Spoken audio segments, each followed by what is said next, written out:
60세 이상이라면 꼭 들어야 할 이야기입니다. 많은 분들이 나이 들어서 근육이 빠지는 건 당연한 일이지 라고 말합니다. 하지만 의학적으로 보면 그것은 단순한 노화가 아닙니다. 근육은 나이를 먹어서 사라지는 것이 아니라 영양이 끊기고 움직이지 않아서 서서히 썩어 들어갑니다. 실제로 70세 이후의 노인 중 절반 이상이 하루 단백질 섭취량이 권장치의 절반에도 미치지 못합니다. 근육은 우리 몸의 가장 큰 장기입니다. 단순히 걷거나 물건을 드는 힘만이 아니라 혈당 조절, 면역 기능, 천 유지까지 모두 근육이 담당합니다. 그런데 이 근육이 썩는다는 표현은 단순한 비유가 아닙니다. 근육세포는 단백질이 재생되지 않으면 구조적으로 붕괴됩니다. 현미경으로 보면 세포 안의 미오신과 액틴이 엉켜 변형되며 세포벽이 약해지고 지방이 끼어드는 현상이 나타납니다. 이것이 바로 근육의 부패, 즉 근감소증의 시작입니다. 서울대 노화의학연구소의 보고서에 따르면 단백질이 부족한 노년층은 같은 나이라도 근육량이 평균 23% 적습니다. 그들은 계단 몇 칸만 올라가도 숨이 차고 오래 서 있으면 다리가 후들거린다고 말합니다. 하지만 더 큰 문제는 눈에 보이지 않는 속도입니다. 아무런 증상이 없어도 단백질 부족이 1년만 지속되면 허벅지 근육의 단면적이 10% 이상 줄어듭니다. 근육이 한번 줄면 다시 되돌리기 어렵기 때문에 초기에 막는 것이 가장 중요합니다. 여기서 많은 분들이 착각합니다. 나는 매일 밥이랑 반찬 잘 챙겨 먹는데 괜찮겠지. 하지만 실제로는 밥과 김치, 국 중심의 식단에는 단백질이 턱없이 부족합니다. 특히 아침에 단백질을 먹지 않으면 밤새 분해된 근육이 다시 회복될 기회를 놓치게 됩니다. 한번 생각해 보세요. 오늘 아침 무엇을 드셨습니까? 밥 한 공기, 김치, 그리고 국 한 그릇이라면 단백질은 겨우 곽기이지 남짓입니다. 70세 이후에는 하루에 최소 60g 이상이 필요하지만 대부분은 그 10분의 1만 섭취하고 있는 셈입니다. 의학적으로 근육이 썩는다는 말은 세포 내 단백질의 재생이 멈춘다는 뜻입니다. 이것은 영양 결핍이 누적될 때 일어납니다. 단백질이 모자라면 몸은 생존을 위해 스스로의 근육을 분해하여 에너지를 만들어냅니다. 그 과정에서 근육은 점점 약해지고 결국은 움직임을 유지할 수 없게 됩니다. 의사들은 이 과정을 조용한 해체, silent breakdown라고 부릅니다. 눈에 띄지 않지만 내부에서는 이미 붕괴가 진행되고 있다는 뜻입니다. 그렇다면 질문이 생깁니다. 고기만 먹으면 해결되나요? 그렇지 않습니다. 나이가 들면 위산 분비와 효소 기능이 떨어져 단백질을 분해 흡수하는 능력이 급격히 감소합니다. 아무리 좋은 소고기를 먹어도 몸에 흡수되지 않으면 소용이 없습니다. 그래서 70세 이후의 단백질 전략은 얼마나 먹느냐보다 어떻게 흡수시키느냐가 핵심이 됩니다. 제가 진료실에서 자주 듣는 말이 있습니다. 박사님, 저는 살이 찌니까 단백질은 좀 줄였어요. 하지만 근육이 줄어드는 노인은 살이 찌든 마르든 관계없이 단백질 결핍 상태일 수 있습니다. 체중계의 숫자는 근육과 지방을 구분하지 못합니다. 근육이 빠지고 지방이 채워진다면 체중은 그대로지만 건강은 무너지고 있는 것입니다. 오늘 이 영상을 끝까지 보신다면 당신은 어떤 음식을 언제, 얼마나, 어떻게 섭취해야 근육이 다시 살아나는지를 알게 될 것입니다. 지금 시청자 여러분은 어느 도시에 계신가요? 댓글로 남겨주세요. 이제부터 말씀드릴 내용은 단순한 식습관이 아닙니다. 10년 후의 걸음걸이, 허리 힘, 그리고 스스로의 자존감을 결정짓는 몸의 기초 공사입니다. 지금부터 단백질의 진짜 역할과 근육이 썩지 않게 지키는 법을 이야기하겠습니다. 사람의 몸은 매일 스스로를 다시 짓습니다. 피부는 28일마다 새로 바뀌고 혈액은 3, 4개월마다 교체됩니다. 근육도 예외가 아닙니다. 단백질로 이루어진 근육세포는 하루에도 수천 번 재생과 분해를 반복합니다. 그런데 벽돌이 모자라면 집이 무너지듯 단백질이 부족하면 근육은 무너집니다. 단백질은 보약이 아니라 벽돌 그 자체입니다. 근육은 단순히 힘을 내는 기관이 아닙니다. 우리 몸의 대사 공장입니다. 혈당을 조절하고 호르몬을 저장하며 천을 유지합니다. 이 모든 기능이 단백질에 의해 유지됩니다. 하지만 나이가 들면 단백질 합성 능력이 떨어집니다. 젊을 때는 같은 양의 단백질을 먹어도 근육으로 흡수되는 비율이 70% 이상이지만 70세가 넘으면 30%로 떨어집니다. 이것을 의학에서는 아나볼릭 레지스턴스, 즉 근육 합성 저항이라고 부릅니다. 하루 단백질 권장량은 체중 1kg당 약 11112입니다. 60kg인 사람이라면 하루 60일 섭취해야 합니다. 하지만 한국 노인의 평균 섭취량은 40g 이하입니다. 그중 상당수는 아침을 거르거나 밥과 국, 김치로 끼니를 때웁니다. 이렇게 되면 몸은 단백질이 부족하다고 판단해 근육을 분해하여 에너지로 사용합니다. 바로 그때 몸 안에서는 근육의 벽돌을 뜯어내는 일이 벌어집니다.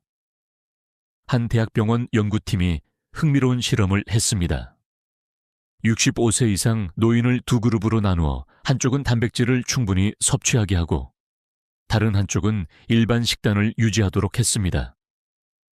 3개월 후 결과는 놀라웠습니다.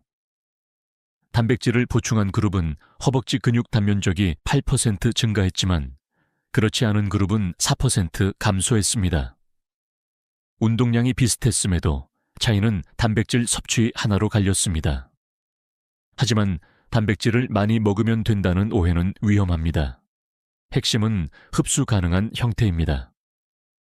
예를 들어 고기는 완전 단백질이지만 소화 효율이 낮고 두부나 달걀은 흡수가 빠릅니다. 특히 노년층은 위산 분비가 줄어들기 때문에 부드럽고 가볍게 조리된 단백질이 적합합니다. 삶은 달걀, 두부, 콩류, 생선, 그리고 유청 단백질 같은 형태가 이상적입니다. 한 가지 흥미로운 사실이 있습니다. 연구에 따르면 아침에 단백질을 충분히 섭취한 사람은 그렇지 않은 사람보다 근육 단백질 합성이 20% 높았습니다. 이유는 단백질 합성이 아침에 가장 활발히 일어나기 때문입니다. 밤새 단식 상태였던 몸이 아침 단백질을 만나면 즉시 근육 복구를 시작합니다. 그래서 저는 환자들에게 이렇게 말합니다.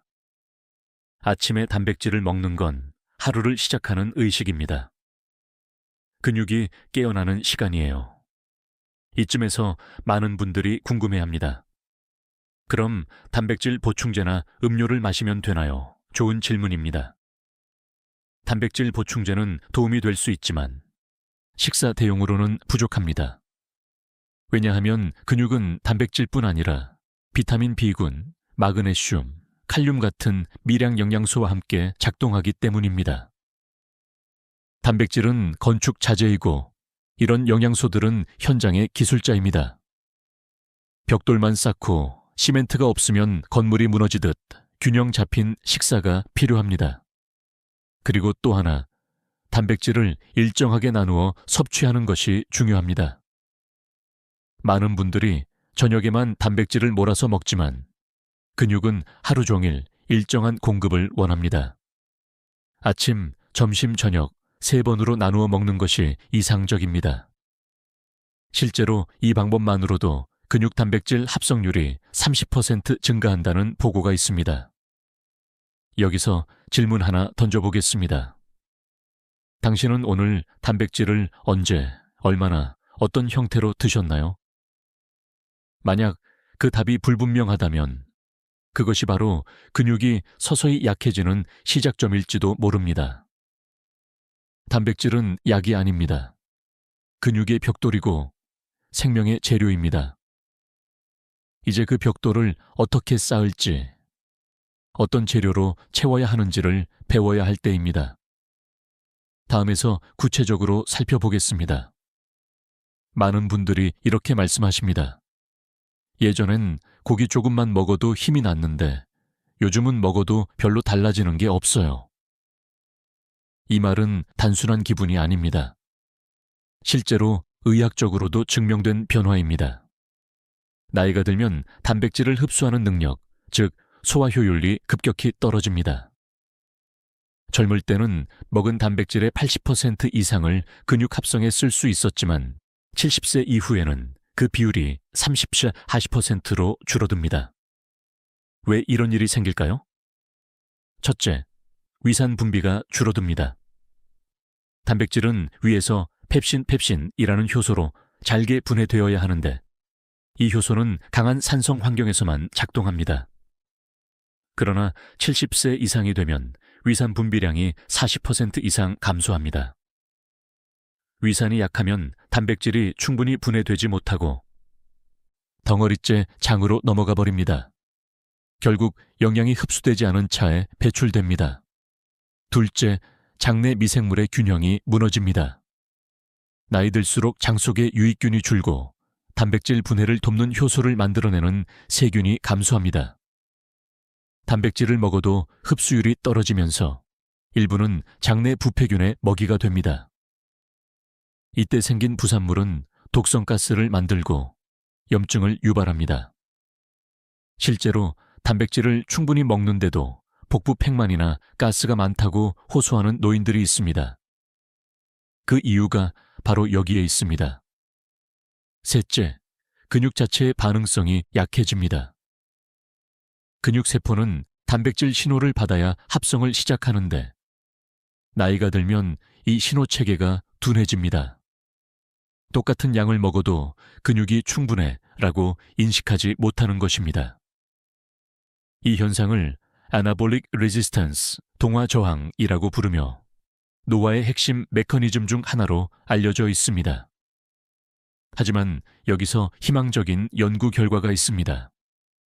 단백질을 한 번에 많이 먹는 것보다 일정량을 꾸준히 나누어 먹는 것이 흡수율을 높인다는 사실입니다. 캐나다 몬트리올 대학의 연구에 따르면 하루 3끼에 각각 20kg씩 단백질을 나누어 섭취한 노인은 한 끼에 60글 몰아먹은 노인보다 근육 단백질 합성률이 30% 높았습니다. 즉, 나누어 먹는 것이야말로 노년기의 근육을 지키는 비결입니다. 여기서 한 가지 더 중요한 요소가 있습니다. 단백질을 섭취할 때 반드시 비타민 D와 운동이 함께 해야 합니다. 비타민 D는 근육세포 안에 단백질 합성 스위치를 켜주는 역할을 합니다. 햇빛이 줄어드는 겨울철엔 비타민 D 부족으로 단백질이 아무리 들어와도 근육 합성이 제대로 이루어지지 않습니다. 또한 가벼운 근력 운동은 근육 속의 단백질 수용체를 깨우는 자극이 됩니다. 음식만으로 근육을 늘릴 수 없다는 이유가 여기에 있습니다. 먹는 것과 움직이는 것이 하나의 시스템처럼 연결되어야 합니다. 한 가지 흥미로운 학술 논쟁도 있습니다. 일부 학자들은 노년기에는 단백질을 너무 많이 먹으면 신장에 부담이 된다고 말하지만 다른 연구들은 정상적인 신장 기능을 가진 노인에게 단백질 증량은 오히려 생존율을 높인다고 반박합니다. 결론은 간단합니다. 건강검진에서 신장 수치가 정상이라면 단백질은 줄일 게 아니라 더 챙겨야 한다는 것입니다. 이쯤에서 자신에게 질문해 보세요. 내 몸은 단백질을 잘 흡수하고 있을까? 만약 식후에 속이 더부룩하고 기운이 없고 상처가 잘 낫지 않는다면 단백질이 흡수되지 않고 있을 가능성이 높습니다. 그럴 땐 소화 효소를 돕는 음식을 함께 먹는 것이 좋습니다. 예를 들어 파인애플의 브로멜라인, 키위의 액티니딘, 생강의 진저올 같은 천연 효소들은 단백질 분해를 도와줍니다. 결국 나이 들수록 필요한 것은 단백질을 얼마나 먹느냐보다 얼마나 흡수시키느냐입니다. 당신의 위가 약해졌다면 음식은 부드럽게, 양은 조금씩, 그리고 꾸준히 섭취해야 합니다. 근육은 식탁 위에서 만들어지는 것이 아닙니다. 흡수되는 순간, 그제서야 몸속에서 새로 짓기 시작합니다. 이제 어떤 음식이 흡수도 잘 되고 근육을 지켜주는 진짜 단백질인지 구체적으로 살펴보겠습니다. 단백질이라고 하면 대부분 고기를 떠올립니다. 하지만 70세 이후의 몸은 젊은 시절과 다릅니다. 소화력이 떨어지고 기름진 음식을 처리하는 간의 기능도 약해집니다. 그렇기 때문에 노년기의 단백질은 흡수가 잘 되고 몸에 부담이 적은 형태여야 합니다. 고기 대신 몸이 고맙다고 느끼는 5가지 음식이 있습니다. 첫째는 두부입니다. 두부는 단백질 함량이 100g당 약 10g, 고기에 비해 낮아 보이지만 소화율은 90% 이상으로 훨씬 높습니다. 무엇보다 포화지방이 거의 없어 혈관에 부담을 주지 않습니다. 하루 한 모이 두부는 근육의 벽돌이 될 뿐 아니라 혈당과 혈압을 안정시키는 효과도 있습니다. 일본의 장수마을 주민 중 80% 이상이 매일 두부나 나토를 섭취한다는 사실은 우연이 아닙니다. 둘째는 달걀입니다. 달걀 단백질은 완전 단백질이라 불립니다.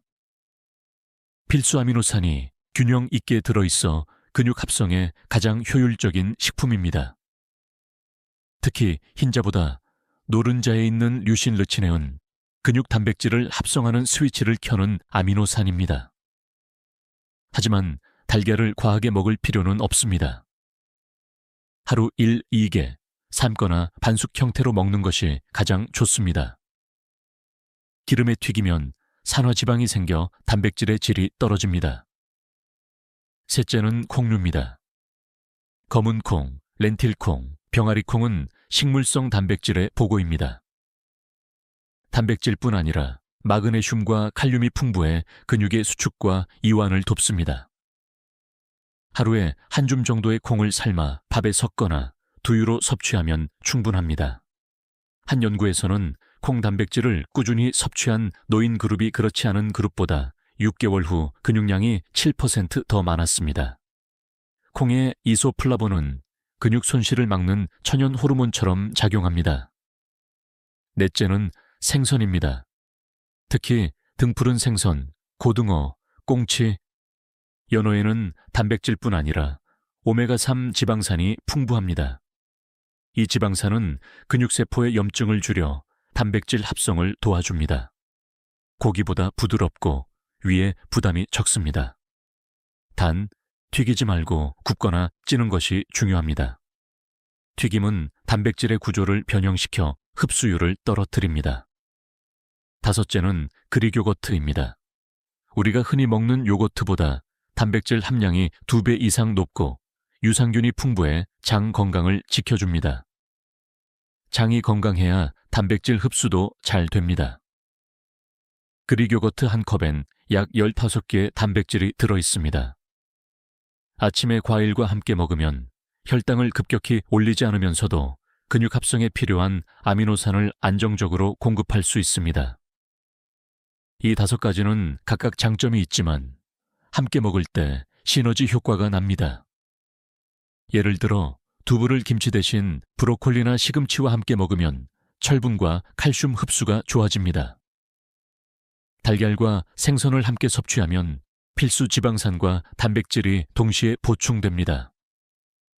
콩과 그릭 요거트를 섞은 샐러드는 근육뿐 아니라 장까지 살려줍니다. 여기서 흥미로운 사실 하나. 하버드대 연구팀은 논영이 단백질 섭취의 질이 생존율에 직접적인 영향을 미친다고 보고했습니다. 단백질 양이 아니라 식물성과 동물성을 적절히 섞은 식단이 가장 건강한 노화 곡선을 그린다는 것입니다. 즉, 두부, 콩 요거트로 기본을 채우고 달걀 생선으로 보완하는 형태가 이상적입니다. 그렇다면 질문을 던져봅니다. 당신의 식탁에는 어떤 단백질이 오르고 있나요? 고기만 가득하고 콩이나 생선은 한동안 사라져 있다면 그것이 바로 근육이 약해지는 이유일 수 있습니다. 음식은 약보다 강합니다. 매일 한 숟가락씩의 선택이 근육의 생사와 직결됩니다. 이제 단백질을 잘 먹는 법을 넘어 흡수를 극대화하는 영양조합을 살펴보겠습니다. 그것이 바로 다음 단계, 근육을 실제로 살려내는 과학적 공식입니다. 많은 분들이 단백질만 열심히 챙깁니다. 그러나 단백질은 단독으로 작동하지 않습니다. 마치 벽돌만 쌓고 시멘트가 없으면 집이 무너지듯 단백질이 제대로 쓰이려면 반드시 함께 있어야 하는 영양소들이 있습니다. 의학적으로 이 조합은 근육대사 활성 트리오라고 불립니다. 바로 비타민 D, 비타민 B 스콜 B7화, 그리고 마그네슘입니다. 먼저 비타민 D입니다. 비타민 D는 단백질 합성의 스위치를 켜주는 역할을 합니다. 근육세포 안에 핵에서 단백질을 만드는 유전자가 켜지려면 비타민 D 수용체가 활성화되어야 합니다. 햇빛이 줄어드는 겨울철, 근육이 급격히 약해지는 이유가 여기에 있습니다. 하버드 의대 연구에 따르면 비타민 D 수치가 낮은 노인은 낙상 위험이 2배, 근육 약화 위험이 3배 높다고 합니다. 하루 15분 정도 햇빛을 쬐거나 연어 달걀 강화 우유로 보충하는 것이 좋습니다. 비타민 D가 부족한 상태에서는 아무리 단백질을 먹어도 근육 합성이 제대로 이루어지지 않습니다. 즉, 단백질은 재료이고 비타민 D는 시공 허가서입니다. 허가서 없이 공사를 시작하면 아무리 벽돌을 쌓아도 완성되지 않습니다. 두 번째는 비타민 B6와 B12입니다. 이 두 가지는 단백질을 아미노산 단위로 분해하고 근육으로 보내는 전달자입니다. 비타민 B6는 간에서 단백질 대사를 돕고 B7B는 적혈구를 만들어 산소를 근육에 운반합니다. 산소가 부족하면 근육세포는 에너지를 만들 수 없고 합성 과정이 멈춥니다. 노년기에 흔한 기운이 없다, 머리가 멍하다는 증상 중 상당수가 단백질 부족이 아니라 B12 결핍 때문입니다. 육류, 달걀, 유제품에 많지만 채식 위주의 식단에서는 부족해지기 쉽습니다. 그런 경우 비복합제 영양제를 의사 상담 후 섭취하는 것도 좋습니다. 세 번째는 마그네슘입니다. 마그네슘은 단백질 합성 효소를 활성화시키는 촉매입니다. 이 미네랄이 없으면 단백질은 단순히 몸속을 떠도는 영양소에 불과합니다. 또한 마그네슘은 근육의 수축과 이완을 조절하기 때문에 부족하면 쥐가 잘 나거나 근육통이 생깁니다. 바나나, 시금치, 아몬드, 검은 콩의 풍부함으로 하루 한 줌의 견과류나 채소 반찬으로 보충할 수 있습니다. 이 세 가지 외에도 흥미로운 조합이 있습니다. 단백질 플러스 탄수화물의 결합입니다. 탄수화물을 함께 섭취하면 인슐린이 분비되는데 이 인슐린이 근육세포로 아미노산을 들여보내는 문을 열어줍니다. 그래서 운동 후 단백질 쉐이크를 마실 때 바나나나 고구마를 곁들이면 근육 합성이 40% 이상 높아집니다. 반대로 극단적인 저탄수화물 다이어트를 하면 근육 합성이 멈추는 이유도 같은 원리입니다. 그렇다면 이 조합을 실제 식단에 어떻게 적용할 수 있을까요? 아침에는 그릭요거트 플러스 삶은 달걀 플러스 바나나, 점심엔 두부 플러스 현미밥 플러스 시금치나물, 저녁에는 생선구이 플러스 브로콜리 플러스 아몬드 몇 알. 이렇게만 먹어도 단백질, 비타민, 미네랄, 효소가 모두 충족됩니다. 실제로 이 식단을 4주간 실천한 노인그룹은 체중은 거의 변하지 않았지만 근육량이 평균 1.5kg 증가했습니다. 한 가지 의외의 사실도 있습니다. 수면 역시 단백질 흡수의 핵심 요소입니다. 근육 합성은 밤 11시부터 새벽 2시 사이에 가장 활발하게 일어납니다. 이때 성장 호르몬이 분비되면서 단백질이 근육으로 들어갑니다. 잠을 제대로 자지 않으면 단백질이 아무리 많아도 활용되지 못합니다. 그래서 단백질 섭취만큼이나 잠의 질을 높이는 것이 중요합니다. 이쯤에서 스스로에게 물어보세요. 나는 단백질만 챙기고 나머지는 놓치고 있지 않은가? 음식은 단일 영양소가 아니라 조화입니다. 단백질은 중심이고 그 주변에서 돕는 조합이 있을 때 비로소 완성됩니다. 노년기의 근육은 단백질로만 만들어지지 않습니다. 빛, 공기, 미네랄, 그리고 수면의 조화를 통해 비로소 살아납니다. 이제 단백질이 부족할 때 몸에서 어떤 일이 일어나는지를 살펴보겠습니다. 그것은 단순히 피로하다는 수준이 아니라 몸 안의 시스템 전체가 붕괴되는 과정입니다. 단백질 부족은 단순히 기운이 없다는 수준이 아닙니다. 그것은 몸의 기반이 무너지는 신호입니다. 근육, 면역, 그리고 뇌. 이 세 가지 축이 동시에 약해집니다. 의학적으로 단백질 결핍이 지속되면 세포는 생명 유지보다 생존 모드로 전환됩니다. 생존을 위해 근육을 분해하고 에너지를 빼앗습니다. 바로 이때 시작되는 것이 근육의 썩음입니다. 첫 번째 변화는 근육의 붕괴입니다. 근육은 단백질 창고입니다. 단백질이 부족하면 몸은 근육을 에너지원으로 사용하기 위해 스스로를 분해합니다. 겉으로는 체중이 크게 줄지 않아도 속에서는 근육이 사라지고 지방이 차오릅니다. 거울 속의 몸은 같아 보여도 내부는 이미 약해지고 있는 것입니다. 하루 단백질 섭취가 30g 이하로 떨어지면 2주 만에 허벅지 근육 단면적이 평균 7% 감소한다는 연구 결과가 있습니다. 그렇게 줄어든 근육은 다시 채우기 어렵습니다. 근육은 단백질의 80%로 이루어져 있기 때문입니다.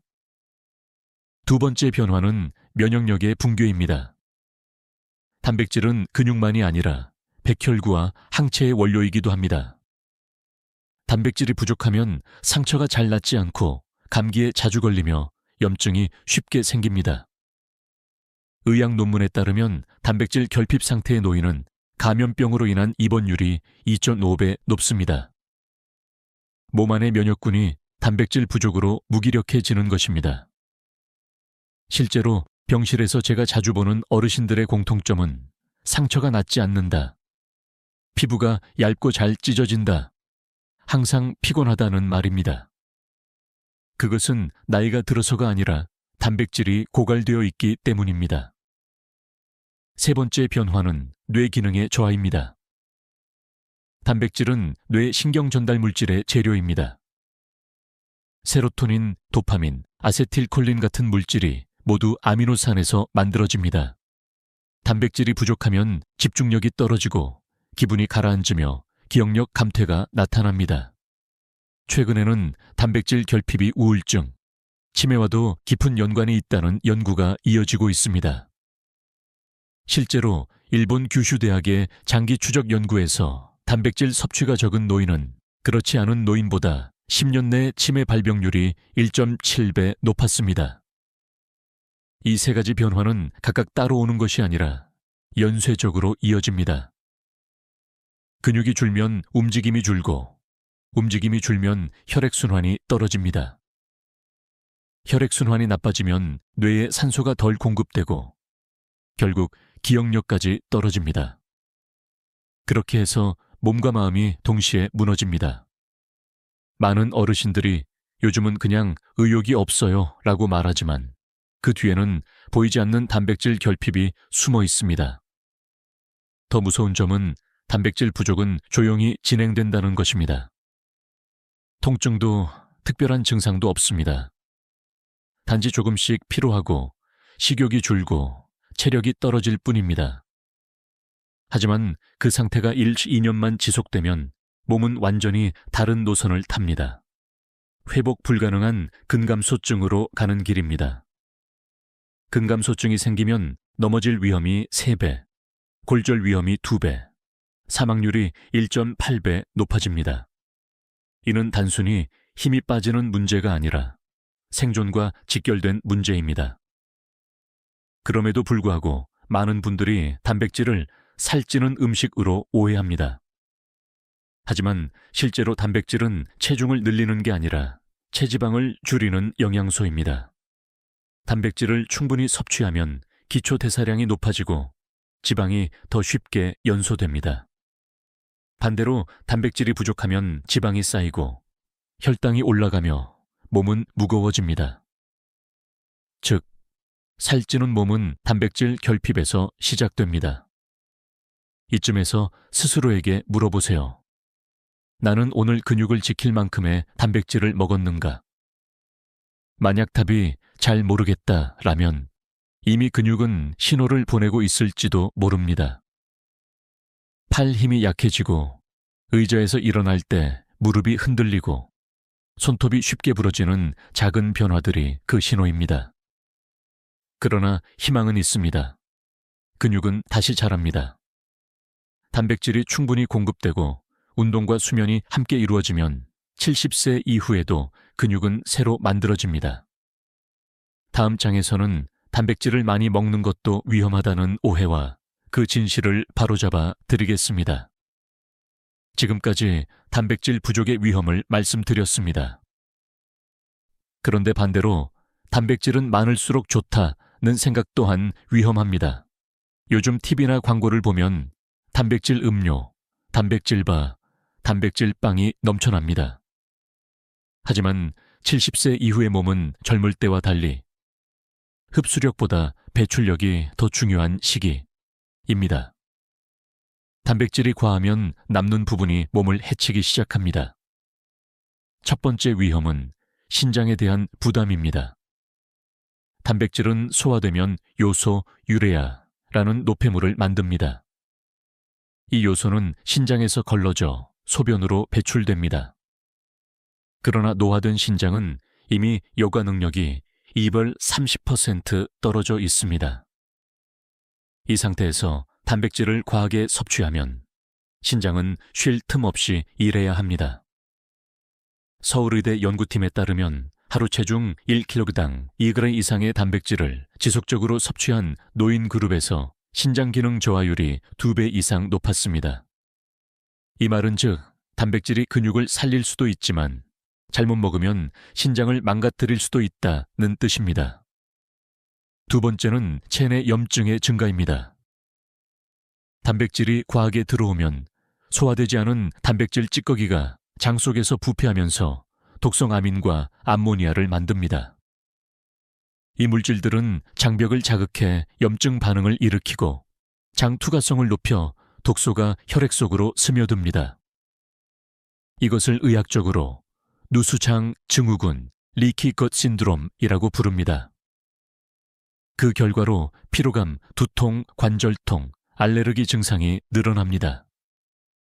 특히 단백질 보충제를 과용하거나 육류 위주의 식단을 유지하는 노인에게서 자주 나타납니다.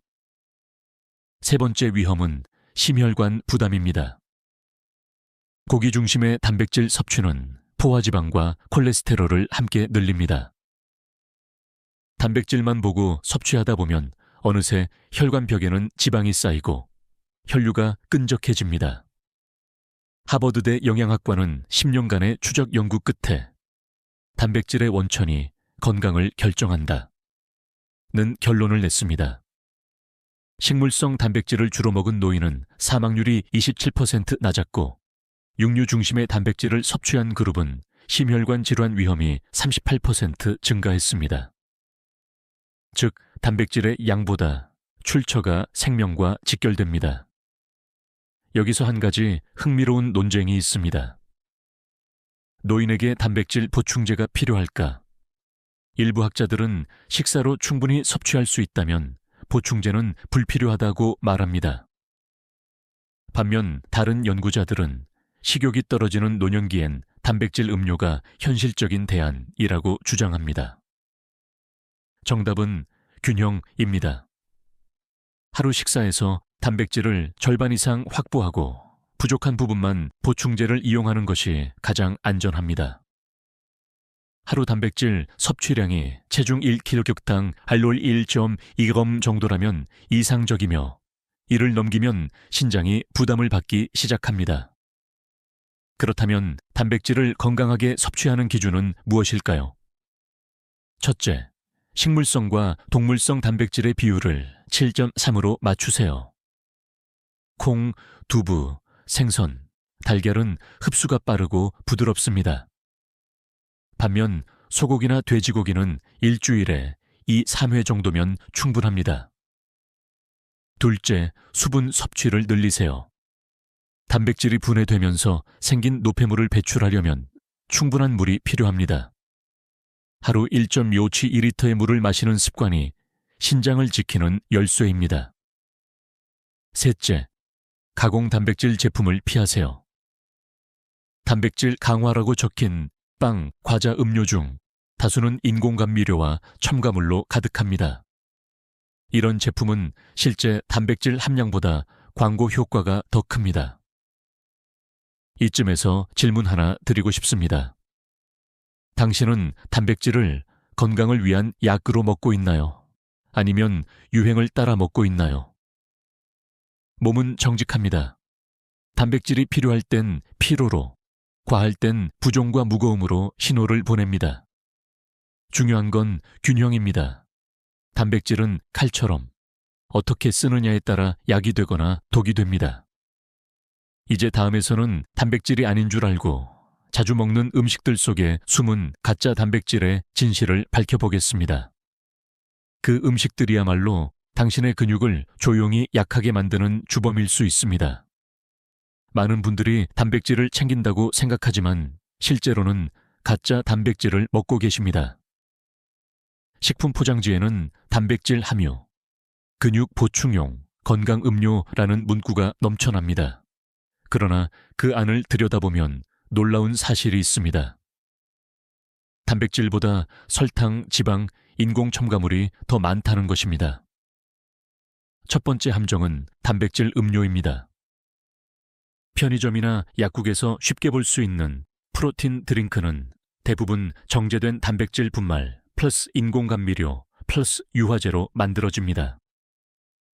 단백질 함량이 예출기라고 적혀 있어도 그중 상당 부분은 품질이 낮은 가수분해 단백질입니다. 이 단백질은 흡수는 빠르지만 혈당을 급격히 올리고 인슐린을 자극합니다. 그 결과 지방이 더 쉽게 쌓입니다. 더 큰 문제는 단백질보다 첨가물의 양이 훨씬 많다는 것입니다. 서울시 식약처의 조사에 따르면 시판 단백질 음료의 70% 이상이 단백질보다 당분이 더 높았습니다. 즉, 근육을 키운다고 마시지만 실제로는 혈당을 높이고 체지방을 늘리는 음료를 마시고 있는 셈입니다. 두 번째 함정은 시리얼과 단백질바입니다. 많은 분들이 아침 대용으로 단백질바를 먹습니다. 하지만 대부분의 제품은 설탕 덩어리에 가깝습니다. 단백질 함량은 8열치모로란 정도지만 당류가 20g 이상 들어있습니다. 게다가 인공 단맛을 내는 말티톨, 소르비톨 같은 성분은 장을 자극해 가스를 유발하고 단백질 흡수를 방해합니다. 식사 대신 단백질바 하나로 버티는 습관은 결국 장 건강을 망가뜨리고 근육보다 지방을 늘립니다. 세 번째 함정은 가공육입니다. 햄, 소시지, 어묵은 단백질, 식품처럼 보이지만 실제 단백질 함량은 낮고 나트륨과 인산염이 많습니다. 인산염은 단백질 흡수를 방해하고 신장에 부담을 줍니다. 게다가 가공 과정에서 생성되는 질산염은 발암물질로 분류되어 있습니다. 한 연구에서는 일주일에 3번 이상 가공육을 섭취한 노인의 근감소증 위험이 2배 높았습니다. 네 번째 함정은 건강식으로 포장된 인스턴트 제품입니다. 예를 들어 단백질 곤약면, 단백질 스낵, 프로틴 쿠키 같은 제품은 포장상으로는 건강식처럼 보입니다. 그러나 실제 단백질 함량은 미미하고 대부분 식이섬유나 전분으로 채워져 있습니다. 심지어 일부 제품은 단백질이 아닌 콜라겐 펩타이드를 넣고 단백질로 표시하기도 합니다. 콜라겐은 피부에 도움이 될 수 있지만 근육 합성에는 거의 기여하지 않습니다. 5번째 함정은 우유 대체 음료입니다. 최근 유행하는 아몬드 밀크, 귀리 우유 같은 식물성 음료는 건강해 보이지만 단백질 함량은 일반 우유의 10분의 1 수준입니다. 게다가 대부분 설탕이나 시럽이 첨가되어 있습니다. 건강을 위해 우유 대신 마시지만 실제로는 단백질을 거의 얻지 못합니다. 그렇다면 진짜 단백질 식품을 어떻게 구별할 수 있을까요? 첫째, 포장지에 단백질 함량지수보다 탄수화물, 단백질 비율란을 보세요. 탄수화물이 단백질보다 많다면 그건 이미 단백질 식품이 아닙니다. 둘째, 성분표의 첫 3가지 항목을 확인하세요. 단백질, 두유, 계란, 우유가 아니라 설탕, 말토덱스트린, 시럽으로 시작한다면 피해야 합니다. 셋째, 원재료가 익숙한가를 살펴보세요. 이름이 길고 어려운 화학 성분이 많다면 인공 제품일 가능성이 높습니다. 식품 산업은 사람의 불안을 이용합니다. 단백질 부족하면 근육이 줄어든다는 말을 이용해 진짜 단백질이 아닌 가짜 제품을 팔고 있습니다. 하지만 근육은 포장된 음료나 배서 만들어지지 않습니다. 식탁 위에 단순한 재료, 두부, 콩, 생선, 달걀. 그 안에 진짜 단백질이 있습니다. 이쯤에서 한번 스스로에게 물어보세요. 나는 포장된 단백질을 믿고 있지는 않은가? 당신의 몸은 정직합니다. 근육은 포장보다 자연을 기억합니다. 이제 단백질을 망치는 음식뿐 아니라 흡수를 방해하는 생활 습관도 짚어볼 차례입니다. 이것을 고치지 않으면 아무리 좋은 음식을 먹어도 근육은 다시 줄어듭니다. 좋은 단백질 음식을 아무리 챙겨 먹어도 잘못된 생활 습관 하나가 그 모든 노력을 무너뜨릴 수 있습니다. 많은 어르신들이 먹어도 힘이 안 난다고 호소하지만 문제는 음식이 아니라 흡수를 방해하는 습관에 있습니다. 오늘 말씀드릴 3가지는 거의 모든 60대 이상 분들이 무심코 반복하고 있는 그러나 근육을 갉아먹는 행동들입니다. 첫 번째 습관은 식사를 너무 늦게 하는 것입니다. 저녁은 좀 늦게 먹는 게 괜찮지. 이렇게 생각하는 분들이 많습니다. 하지만 단백질은 섭취 후 3시간 내에 흡수가 시작되며 이때 근육 합성이 가장 활발하게 일어납니다. 문제는 저녁을 9시 이후에 먹으면 이 과정이 수면 리듬과 겹치며 방해를 받는다는 점입니다. 단백질이 에너지로 사용되지 못하고 지방으로 저장됩니다. 게다가 늦은 식사는 위산 분비를 늦춰 소화가 덜 되고 단백질이 덩어리째 남습니다. 그 결과 복부 팽만, 속쓰림, 흡수 저하가 이어집니다. 따라서 단백질이 포함된 식사는 저녁 일감시 이전에 마무리하는 것이 가장 좋습니다. 두 번째 습관은 커피를 식사 직후에 마시는 것입니다. 커피 속 카페인과 탄닌은 단백질의 흡수를 억제합니다. 특히 탄닌은 단백질과 결합해 불용성 복합체를 만들어 장에서 흡수를 막습니다. 많은 분들이 식후 커피를 소화에 좋다고 생각하지만 사실은 그 반대입니다. 단백질 식사 후 최소 1시간은 커피를 피하고 대신 미지근한 물이나 보리차를 마시는 것이 좋습니다. 한 연구에서는 식후 커피를 마신 그룹이 물을 마신 그룹보다 단백질 흡수율이 27% 낮았습니다. 커피는 아침 공복이나 식사 사이에 즐기는 것이 더 건강합니다. 세 번째 습관은 무리한 단식 또는 간헐적 금식입니다. 공복을 유지하면 젊어진다는 말이 유행하면서 단식을 시도하는 어르신들이 많습니다. 하지만 단식은 젊은 사람에게는 도움이 될 수 있어도 근육이 줄어드는 노년기에는 독이 될 수 있습니다. 12시간 이상 공복이 지속되면 몸은 에너지를 확보하기 위해 근육을 분해하기 시작합니다. 이것을 근육 자가분해, 카타볼리즘라고 부릅니다. 즉, 단식을 오래 하면 단백질 결핍 상태가 가속화되어 오히려 노화를 앞당깁니다. 노인에게 이상적인 공복 시간은 10시간 이내이며 아침 단백질을 거르지 않는 것이 핵심입니다. 이 세 가지는 모두 근육 합성을 방해합니다. 늦은 식사는 타이밍을 놓치게 하고, 커피는 흡수를 막고, 단식은 재료 자체를 끊어버립니다. 결국 몸속에서는 단백질이 흡수되지 못한 채 흩어지고 근육은 점점 약해집니다. 여기서 흥미로운 학술 논쟁이 있습니다. 일부 연구자들은 간헐적 단식이 세포 자가청소 기능 오토파지를 촉진한다고 말하지만 노년기에는 오히려 근육 손실이 더 크다는 반박이 나옵니다. 근육이 줄면 오토파지조차 제대로 작동하지 않습니다. 즉, 단식은 근육이 충분히 있을 때만 의미가 있으며 70세 이후에는 신중해야 합니다. 한 가지 더, 수면 부족도 단백질 대사를 무너뜨립니다. 수면 중 분비되는 성장 호르몬은 단백질을 근육으로 옮기는 운반자 역할을 합니다. 밤 11시 이후에 잠드는 습관은 이 호르몬 분비의 절정을 놓치는 것입니다. 단백질을 충분히 먹더라도 수면이 불규칙하면 근육은 다시 분해됩니다. 의학적으로 이 현상을 단백질 불균형 대사, 프로테인 임밸런스 메타볼리즘라고 부릅니다. 이쯤에서 스스로에게 물어보세요. 나는 단백질을 잘 흡수할 수 있는 몸인가?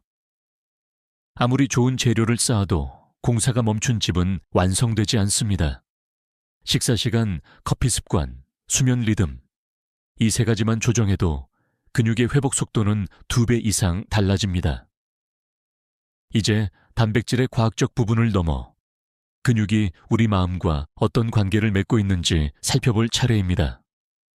왜 나이가 들수록 근육이 줄면 기운뿐 아니라 의욕도 함께 사라질까요? 그 이유는 근육이 단순한 힘의 기관이 아니라 정신의 엔진이기 때문입니다. 근육은 단순히 몸을 움직이는 기관이 아닙니다. 마음과 감정을 담는 또 하나의 언어입니다. 의학적으로도 놀라운 사실이 밝혀졌습니다.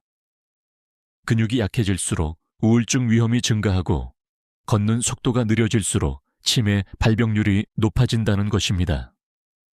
즉, 근육은 마음의 거울입니다.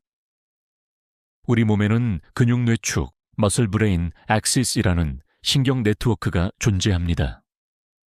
근육이 움직일 때마다 마이오카인, 묘킨이라는 단백질이 분비됩니다. 이 물질은 뇌로 전달되어 신경세포를 자극하고 기억력과 집중력을 높입니다. 운동을 하면 기분이 좋아지는 이유가 단순히 땀 때문이 아니라 바로 이 마이오카인 덕분입니다. 그런데 단백질이 부족해 근육이 줄면 마이오카인 분비도 감소합니다. 그 순간부터 우리는 의욕을 잃고 우울해지며 세상에 대한 반응이 느려집니다. 한 예로 도쿄의 과대학 연구에서는 65세 이상 노인 500명을 대상으로 5년간 관찰했습니다. 근육량이 많은 사람은 그렇지 않은 사람보다 우울증 위험이 40% 낮았고 인지기능 저하율도 절반 이하였습니다. 심지어 단백질 섭취량이 많을수록 감정 안정 호르몬인 세로토닌 수치가 높게 나타났습니다. 즉, 단백질을 먹는다는 것은 단순히 몸을 살리는 것이 아니라 기분을 살리는 행위이기도 합니다. 또 하나 주목할 점은 자세와 감정의 관계입니다. 근육이 약해지면 몸이 구부정해지고 시선이 아래로 향합니다. 이 자세는 뇌에 나는 지쳤다, 우울하다는 신호를 보냅니다. 반대로 등과 다리 근육이 단단한 사람은 자연스럽게 어깨를 펴고 걸음이 당당해집니다. 그 자세 자체가 마음의 자존감을 회복시킵니다. 그래서 저는 근육을 보이지 않는 정신의 지지대라고 부릅니다. 의학적으로 근육 운동은 한구울제보다 강력한 효과를 낸다는 연구도 있습니다. 하버드 의대의 2023년 보고에 따르면 주 3회 이상 가벼운 근력 운동을 한 노인은 한구울제 복용자와 유사한 수준의 기분 회복 효과를 보였다. 특히 단백질 섭취를 함께한 그룹은 그 효과가 2배 이상이었습니다. 근육이 자라면 마음도 함께 성장하는 셈입니다. 이제 질문을 드리겠습니다. 당신의 근육은 지금 어떤 감정을 담고 있나요? 움직임이 줄고 힘이 빠진 몸은 사실 마음이 지쳐 있다는 신호일지도 모릅니다. 그러나 반대로 팔을 들어 올리고 다리를 움직이는 순간 뇌는 새로운 신호를 받습니다. 아직 나는 살아있다. 다시 시작할 수 있다. 이 신호가 바로 회복의 출발점입니다. 한 환자분의 이야기가 있습니다. 75세 여성 환자였는데 남편을 떠나보낸 뒤 거의 움직이지 않으셨습니다. 밥맛도 없고 하루 종일 누워만 계셨죠. 제가 권한 건 특별한 약이 아니었습니다. 단백질이 풍부한 식사와 하루 10분의 가벼운 근력 운동이었습니다. 3개월 후 그분은 다시 시장에 나가 장을 보고 친구들과 산책을 시작했습니다. 그분이 제 손을 잡고 하신 말이 아직도 기억납니다. 박사님, 근육이 생기니까 마음이 덜 외로워졌어요. 그렇습니다. 근육은 단순히 몸의 구조가 아니라 마음을 떠받치는 기둥입니다. 근육이 살아있으면 인생의 의욕도 살아납니다. 근육이 줄면 세상에 대한 흥미가 함께 줄어듭니다. 그래서 저는 언제나 말합니다. 마음이 무너질 때 먼저 몸을 일으켜 세우세요. 근육이 움직이면 마음은 따라옵니다. 이제 다음 단계에서는 70세 이후에도 근육이 다시 자랄 수 있는 회복의 공식을 알려드리겠습니다. 의학이 이미 증명한 3가지 조건, 단백질, 움직임, 그리고 수면. 이 만나면 노화된 근육도 다시 살아납니다. 많은 분들이 이렇게 묻습니다. 박사님, 이미 70이 넘었는데 근육이 다시 생길 수 있을까요? 그 질문에 대한 저의 대답은 단 하나입니다. 예, 반드시 가능합니다. 근육은 나이를 가리지 않습니다. 단백질이 공급되고 움직임과 수면이 맞물리면 노화된 근육이라도 새롭게 만들어집니다. 이 3가지 요소가 만나면 마치 오래된 땅에 다시 꽃이 피듯 몸이 재생을 시작합니다. 이것이 제가 말하는 근육 회복의 3요소 공식, 단백질 플러스 움직임 플러스 수면입니다. 첫째, 단백질은 재료입니다. 근육은 매일 분해와 재합성을 반복합니다. 이때 필요한 벽돌이 단백질이죠. 하루에 체중 1kg당 1.2개 단백질을 꾸준히 섭취하면 근육 합성률이 30% 이상 향상됩니다. 아침엔 달걀, 점심엔 두부, 저녁엔 생선. 단순한 식습관의 변화만으로도 근육은 다시 살아납니다. 둘째, 움직임은 자극입니다. 근육은 사용될 때만 성장합니다.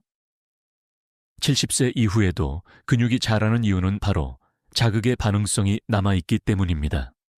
하버드대 노화의학센터는 15세 이상 노인을 대상으로 12주간 실험했습니다. 매일 10분간 의자에서 일어나기, 운동과 가벼운 밴드 스트레칭을 실시한 결과 허벅지 근육량이 평균 12% 증가했습니다. 운동이라기보다 자극만 주었을 뿐인데 근육은 반응했습니다. 이것이 바로 몸의 회복력입니다. 그렇다면 어떤 움직임이 가장 효과적일까요? 정답은 짧고 꾸준한 움직임입니다. 매일 10분, 의자에서 일어나 5회 반복하기, 벽을 짚고 스쿼트 5회, 팔을 천천히 들어올려 어깨 돌리기. 이 3가지만 매일 반복해도 근육 자극이 충분합니다. 가장 중요한 건 멈추지 않는 것 아닙니다. 셋째, 수면은 회복의 시간입니다. 근육은 자는 동안 자랍니다.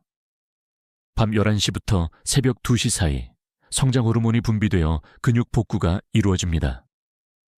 이때 단백질이 혈액을 통해 근육으로 이동하고 손상된 조직이 복원됩니다.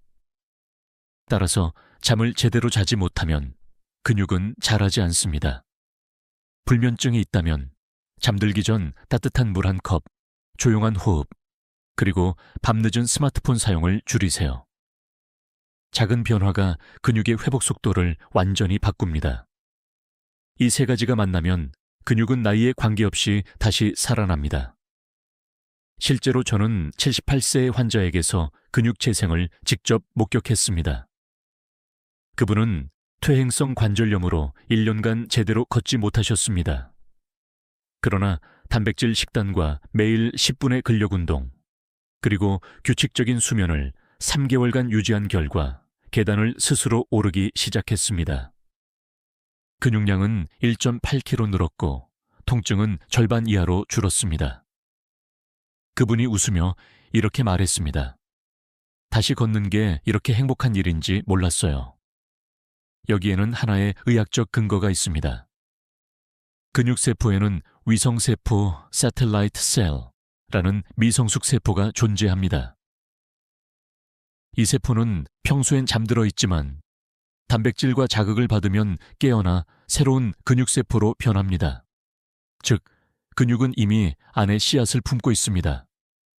우리가 해야 할 일은 그 씨앗이 싹틀 수 있는 환경을 만들어주는 것뿐입니다. 이쯤에서 자신에게 조용히 물어보세요. 나는 아직 근육을 지을 수 있을까? 그 답은 이미 당신의 몸 안에 있습니다. 단백질이 들어가고 몸이 움직이고 잠이 회복되면 근육은 반드시 다시 자랍니다. 그 과정은 느리지만 확실합니다. 의학의 결론은 분명합니다. 70세 이후에도 근육은 회복된다. 필요한 것은 고가의 보충제나 복잡한 운동이 아니라 매일의 작은 실천입니다. 한 숟가락의 단백질, 한 걸음의 움직임, 한 시간의 숙면. 그것이 근육을 살리고 당신의 삶을 다시 일으키는 공식입니다. 이제 마지막으로 오늘 들은 모든 이야기를 한 문장으로 정리해 보겠습니다. 근육은 나이를 묻지 않는다.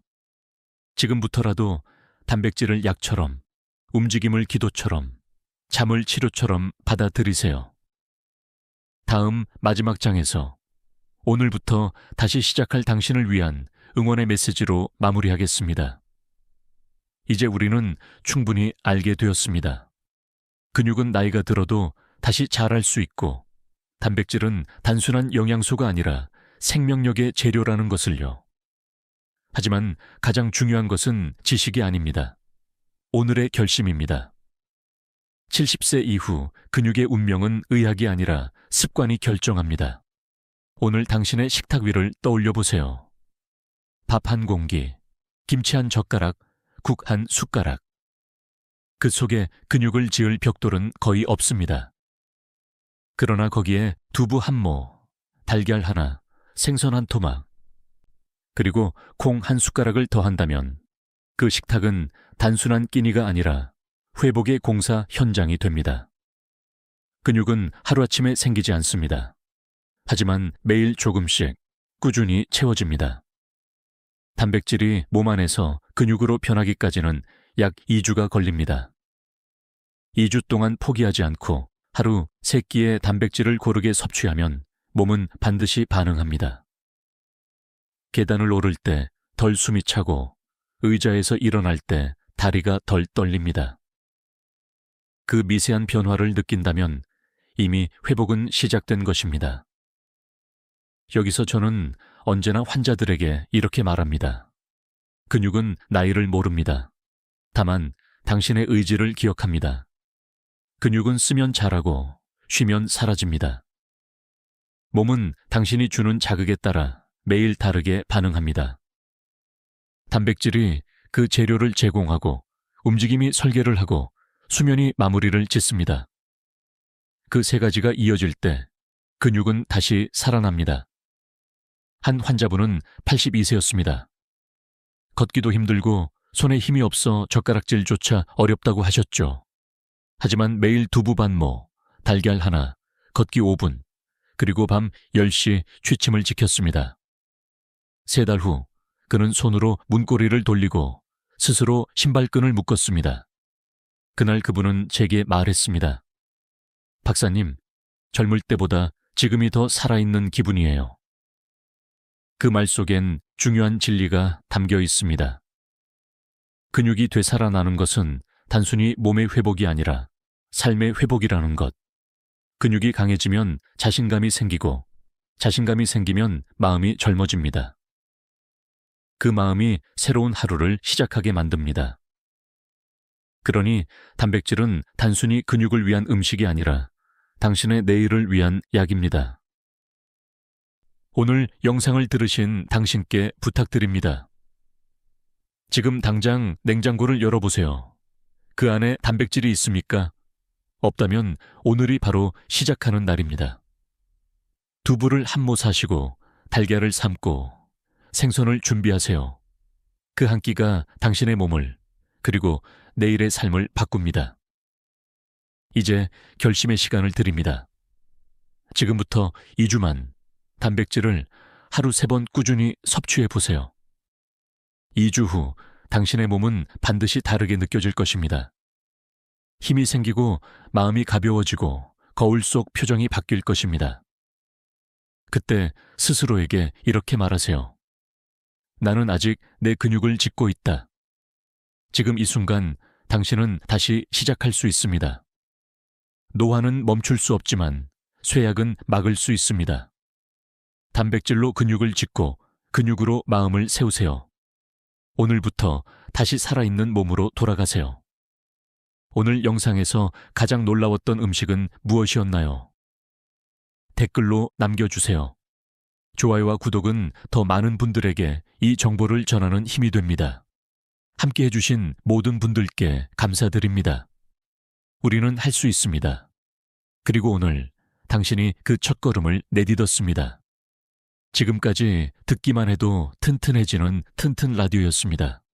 건강한 하루 되세요. 60세 이후 몸이 무겁다고 느껴지시나요?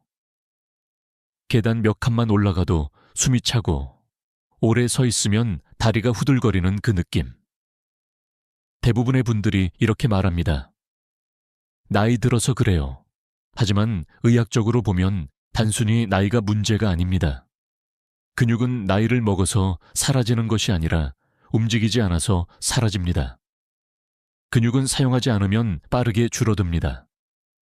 연구에 따르면 60세 이후 매년 근육량의 약 1.2%가 자연적으로 감소합니다. 하지만 더 큰 문제는 활동량의 급격한 감소입니다. 코로나 이후 집에 머무는 시간이 늘고 외출이나 운동이 줄면서 이 속도는 2배 이상 빨라졌습니다. 병원에 오시는 어르신들 중 절반은 걷는 게 귀찮다에서 시작해 이젠 혼자 못 걷겠어요로 바뀌었다고 말씀하십니다. 이 현상을 우리는 근감소증, 즉 근육감소증이라 부릅니다. 처음엔 단순히 힘이 약해지고 무릎이 시큰거리고 균형이 조금 불안한 정도입니다. 하지만 6개월 1년만 지나면 몸의 균형을 잡아주는 근육들이 급격히 약해지며 낙상 위험이 2배로 증가합니다. 무릎이나 엉덩이 근육이 줄면 골절 확률이 3배나 높아집니다. 그러나 놀라운 것은 이 변화가 매우 조용히 진행된다는 것입니다. 통증도 특별한 증상도 없습니다. 마치 모래가 빠져나가듯 힘이 서서히 사라집니다. 그렇다면 왜 우리는 근육이 줄어드는 것을 느끼지 못할까요? 그 이유는 신경과 근육의 연결이 약해지기 때문입니다.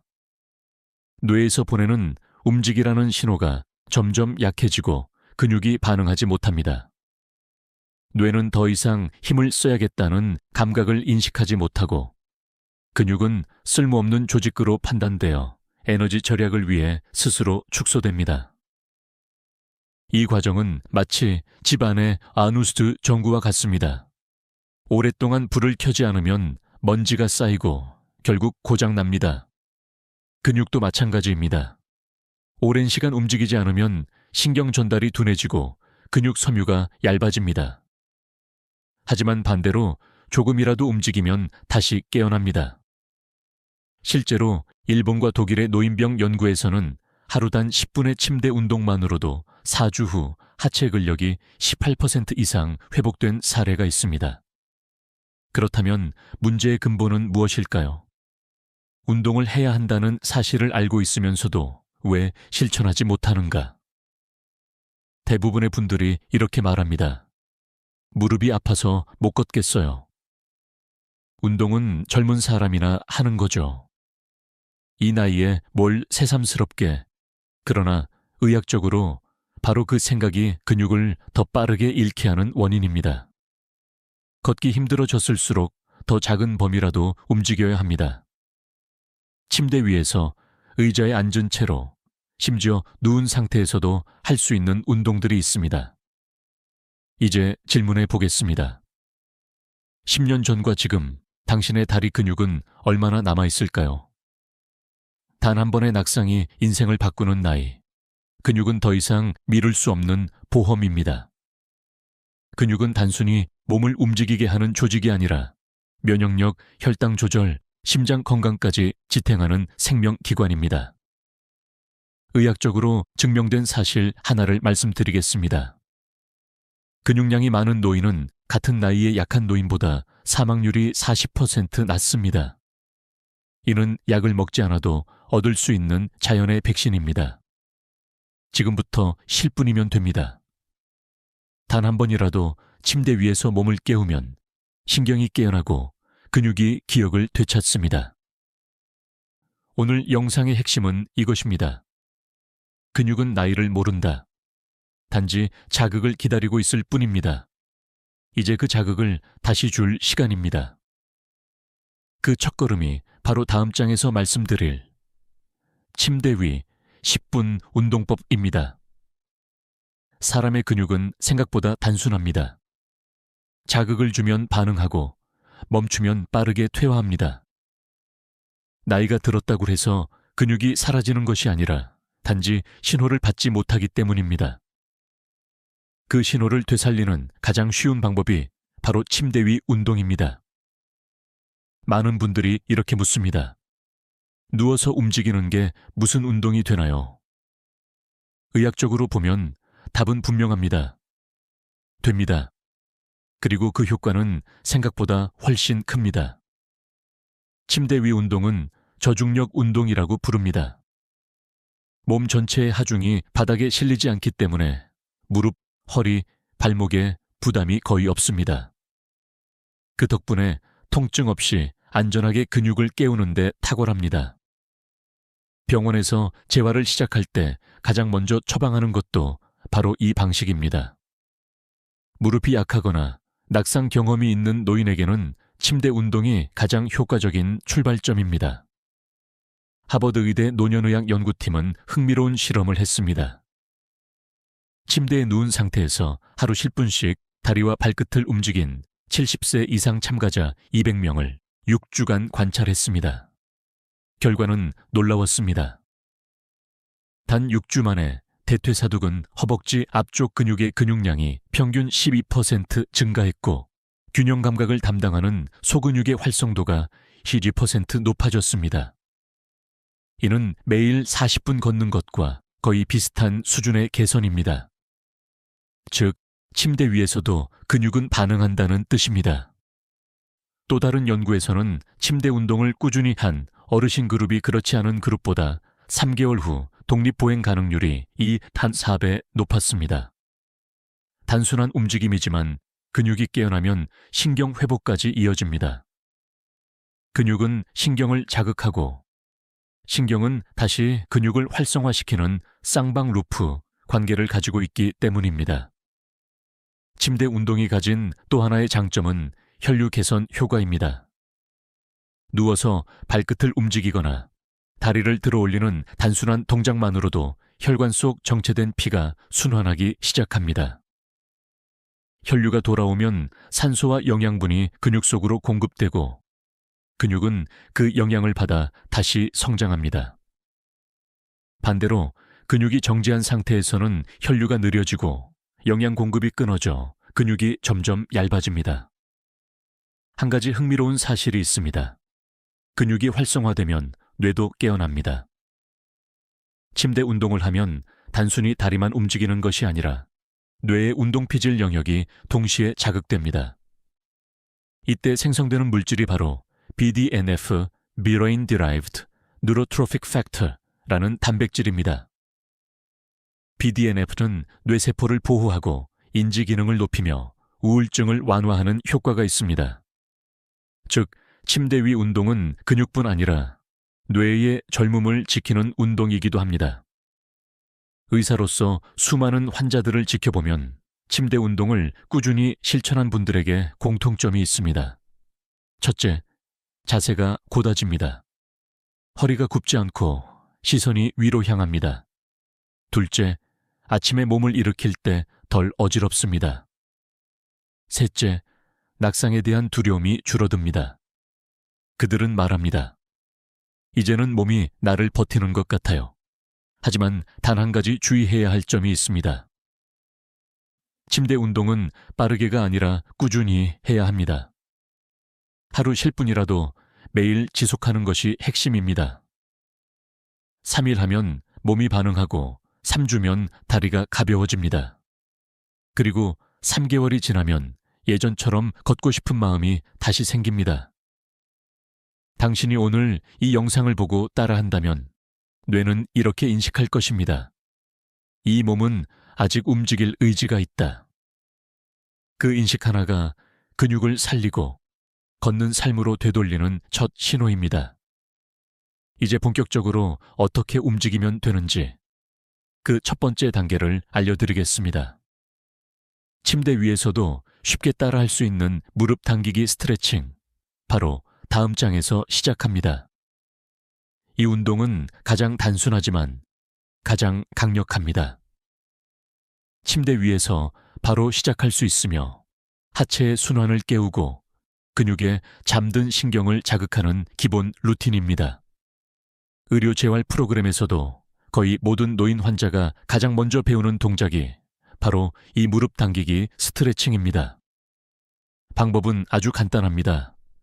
등을 대고 편히 누운 뒤 한쪽 무릎을 천천히 가슴 쪽으로 당깁니다. 손으로 무릎을 가볍게 감싸서 숨을 내쉬며 천천히 당기는 것이 핵심입니다. 그 상태에서 10초 유지한 뒤 다시 천천히 다리를 내립니다. 이 동작을 좌우 번갈아 10회씩 반복하면 됩니다. 이때 중요한 것은 속도가 아니라 느낌입니다. 무릎을 당길 때 허벅지 안쪽과 엉덩이 근육이 함께 수축되는 감각을 느껴야 합니다. 이 근육들이 바로 보행의 중심축을 담당하는 부위입니다. 이 근육이 깨어나면 걷는 동안 균형을 잃지 않게 됩니다. 많은 분들이 이 정도로 효과가 있을까요? 라고 묻습니다. 있습니다. 실제로 일본 도쿄 의대 연구에 따르면 70세 이상 노인이 하루 10분간 무릎 당기기 운동을 꾸준히 시행한 결과 6주 만에 걷는 속도는 평균 18% 증가, 허벅지 근육 두께는 11% 증가했습니다. 단순한 자극이지만 꾸준함이 만들어낸 결과입니다. 이 운동의 핵심은 단순한 근육 훈련이 아닙니다. 신경 회복 운동이라는 점입니다. 무릎을 당기는 동작은 허리에서 다리로 이어지는 좌골신경을 자극합니다. 이 신경은 하체 근육의 활성화를 지휘하는 주요 통로로 한번 깨어나면 근육이 다시 움직이자는 신호를 받아들입니다. 이 신호가 살아나야 비로소 근육의 기억이 돌아옵니다. 한 환자 사례를 이야기해 드리겠습니다. 82세 여성 환자 한 분은 무릎 통증 때문에 3년 동안 걷지 못했습니다. 그녀는 단 한 걸음만 걸어도 무릎이 붓고 다음 날은 앉아 있어야 했습니다. 하지만 하루 10분 이 무릎 당기기 운동을 꾸준히 했습니다. 처음엔 3회도 버거워했지만 2주 후에는 10회를 끝낼 수 있었습니다. 그리고 8주 후 그녀는 다시 보행기를 밀며 병원 복도를 걸었습니다. 그녀가 한 말이 아직도 기억납니다. 다리가 아니라 마음이 먼저 일어났어요. 무릎 당기기 스트레칭은 단순히 근육을 늘리는 운동이 아닙니다. 심장으로 가는 혈류를 돕고 정맥 순환을 개선하여 부종을 줄여줍니다. 이 덕분에 다리 저림이나 부기, 야간 경련이 완화됩니다. 운동을 할 때마다 다리 속 피가 다시 흐르고 있다는 느낌을 받는다면 이미 변화가 시작된 것입니다. 또 하나의 팁을 드리겠습니다. 운동 전에는 다리 근육을 손으로 20년 30초 정도 문질러 주세요. 이 간단한 마찰이 근육의 온도를 1도만 높여도 효소 반응이 빨라지고 근육 섬유가 더 잘 반응합니다. 몸은 따뜻할 때 깨어납니다. 의학적으로 논쟁이 있습니다. 나이 든 근육은 다시 자랄 수 있는가? 일부 학자들은 불가능하다고 말하지만 최근 세포 재생 연구는 그 반대의 증거를 보여줍니다. 위성세포 사텔라이트 셀라는 근육 재생 세포는 나이가 들어도 완전히 사라지지 않습니다. 단지 휴면 상태에 있을 뿐이며 자극이 들어오면 다시 활성을 회복합니다. 무릎 당기기 운동이 바로 그 자극입니다. 이제 자신에게 이렇게 물어보세요. 오늘 나는 다리를 얼마나 움직였는가? 하루 10분의 작은 움직임이 내일의 독립을 결정합니다. 근육은 배신하지 않습니다. 오늘 자극하면 내일 반응합니다. 다음 장에서는 무릎 당기기 다음 단계, 발끝 밀기 근육 펌프법을 소개합니다. 이 운동은 혈관의 방향을 바꾸고 다리 근육을 다시 펌프처럼 작동하게 만드는 핵심 기술입니다. 무릎을 당겨 근육의 신호를 깨웠다면 이제 그 에너지를 온몸으로 순환시켜야 합니다. 바로 이때 필요한 것이 발끝 밀기 근육 펌프법입니다. 이 운동은 단순하지만 놀라운 효과를 가집니다. 이 작은 움직임 하나로 다리 근육의 펌프 기능을 되살릴 수 있기 때문입니다. 발끝을 움직이는 것은 단순히 발목의 운동이 아닙니다. 우리 몸의 혈액순환의 2차 심장이라 불리는 종아리 근육, 즉 하체 펌프를 작동시키는 핵심 스위치입니다. 심장이 피를 위로 밀어올리는 역할을 한다면 종아리 근육은 아래에서 피를 다시 위로 끌어올리는 펌프 역할을 합니다. 문제는 나이가 들수록 이 기능이 둔해진다는 것입니다. 하루 대부분을 앉아 있거나 누워 있으면 종아리 근육이 거의 쓰이지 않고 그 결과 다리 속 피가 아래에 고이게 됩니다. 이때 부종이 생기고 정맥이 확장되며 심하면 혈전이 생길 위험도 있습니다. 하지만 발끝 밀기 근육 펌프법은 이 악순환을 단숨에 바꿉니다. 방법은 이렇습니다. 등을 대고 편히 누워 두 다리를 곧게 뻗습니다. 발끝을 천천히 몸쪽으로 당겼다가 다시 반대 방향으로 밀어냅니다.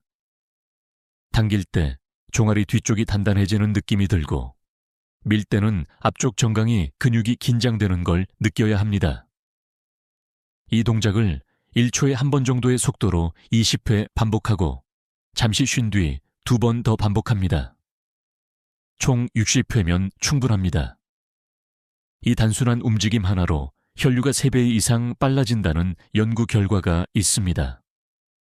서울대 의학연구원에서 65세 이상 남녀 120명을 대상으로 한 실험에서 발끝 운동을 매일 10분씩 시행한 그룹은 8주 후 다리 부종이 평균 27% 감소했고 다리의 혈류 속도가 38% 증가했습니다.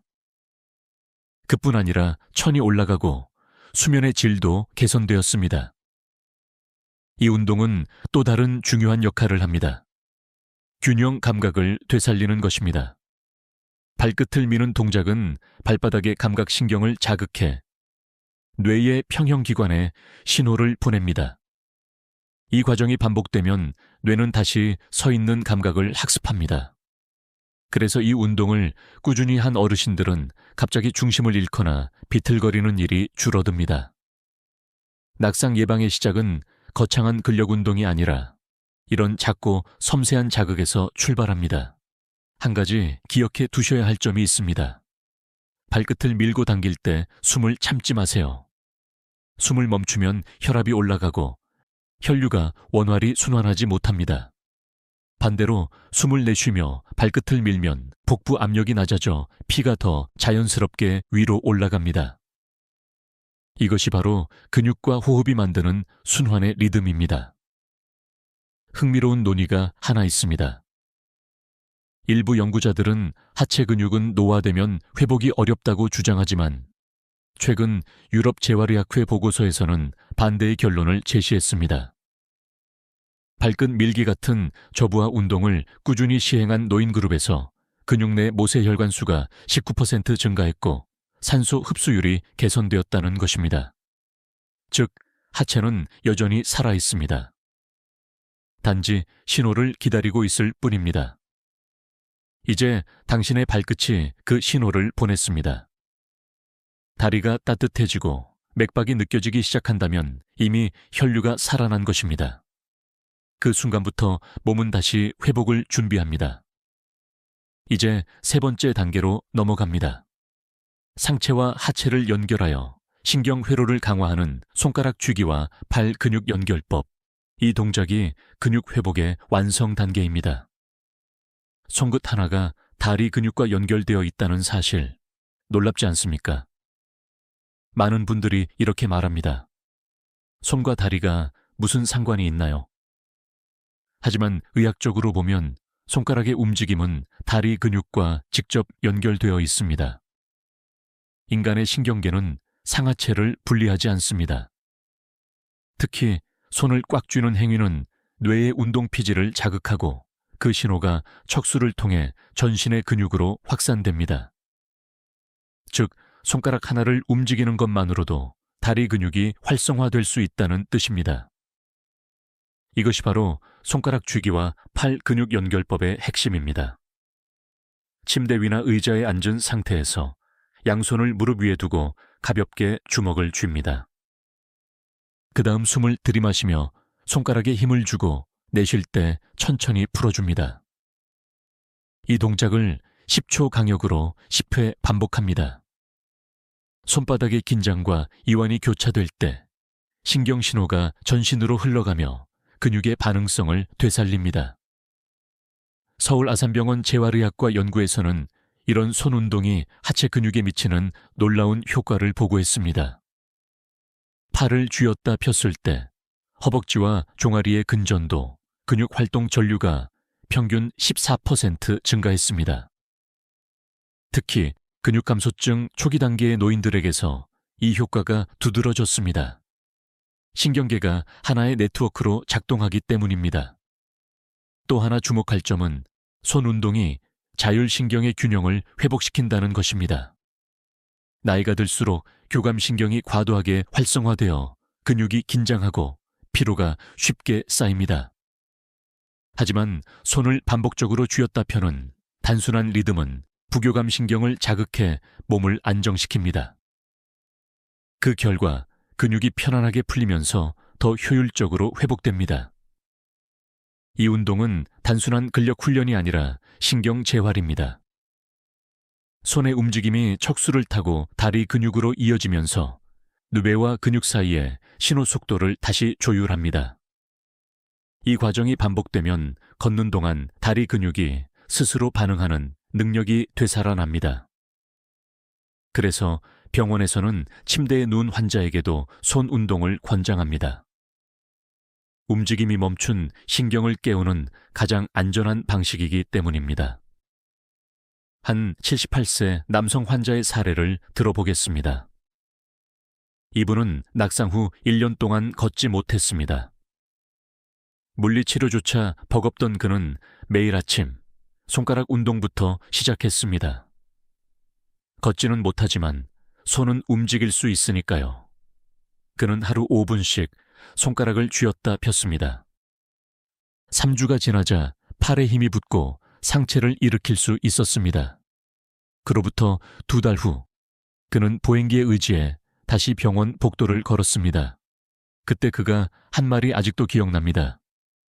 손끝이 다리를 다시 불러낸 것 같아요. 이 간단한 동작이 근육 회복에 미치는 영향은 과학적으로도 증명됩니다. 신경과학자들은 이를 상지하지 협응 메커니즘이라고 부릅니다. 우리 뇌는 손과 다리를 함께 조절하도록 설계되어 있습니다. 걷는 동안 팔을 흔드는 것도 신경적으로는 다리의 리듬을 맞추기 위함입니다. 즉, 손의 움직임이 끊기면 걷는 리듬도 흐트러집니다. 이 법칙은 나이에 상관없이 적용됩니다.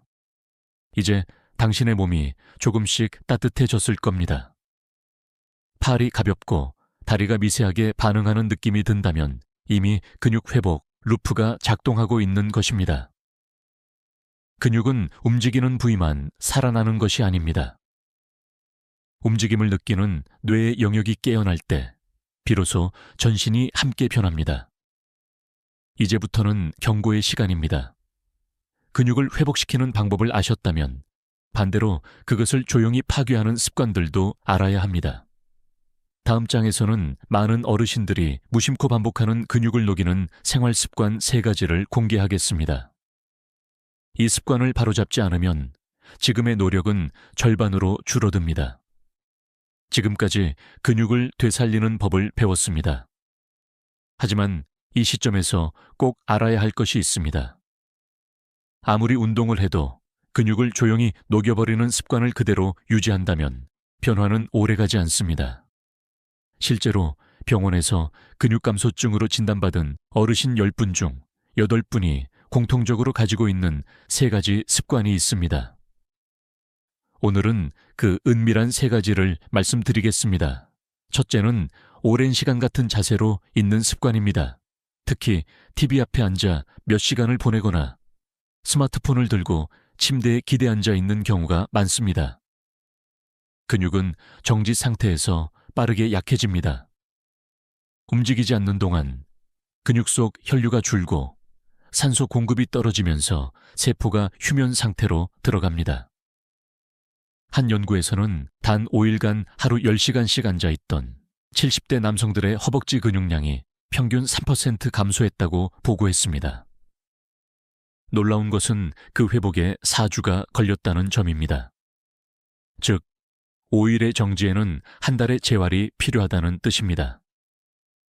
둘째는 단백질을 몰아서 섭취하는 식습관입니다. 아침을 거르고 점심 저녁에 고기나 반찬으로 단백질을 몰아먹는 경우 몸은 그중 절반만 이용합니다. 노화된 장은 한 번에 많은 단백질을 흡수하지 못합니다. 따라서 근육 회복을 위해선 아침, 점심, 저녁으로 균등하게 단백질을 나누어 섭취해야 합니다. 예를 들어 달걀 1개, 두부 1조각, 콩 반 공기만으로도 충분합니다. 하지만 대부분은 저녁에 고기 먹으니 됐지 라며 넘어가죠. 그 습관이 근육의 재생을 막고 단백질이 지방으로 전환되는 주요 원인입니다. 셋째는 쉬어야 회복된다는 잘못된 믿음입니다.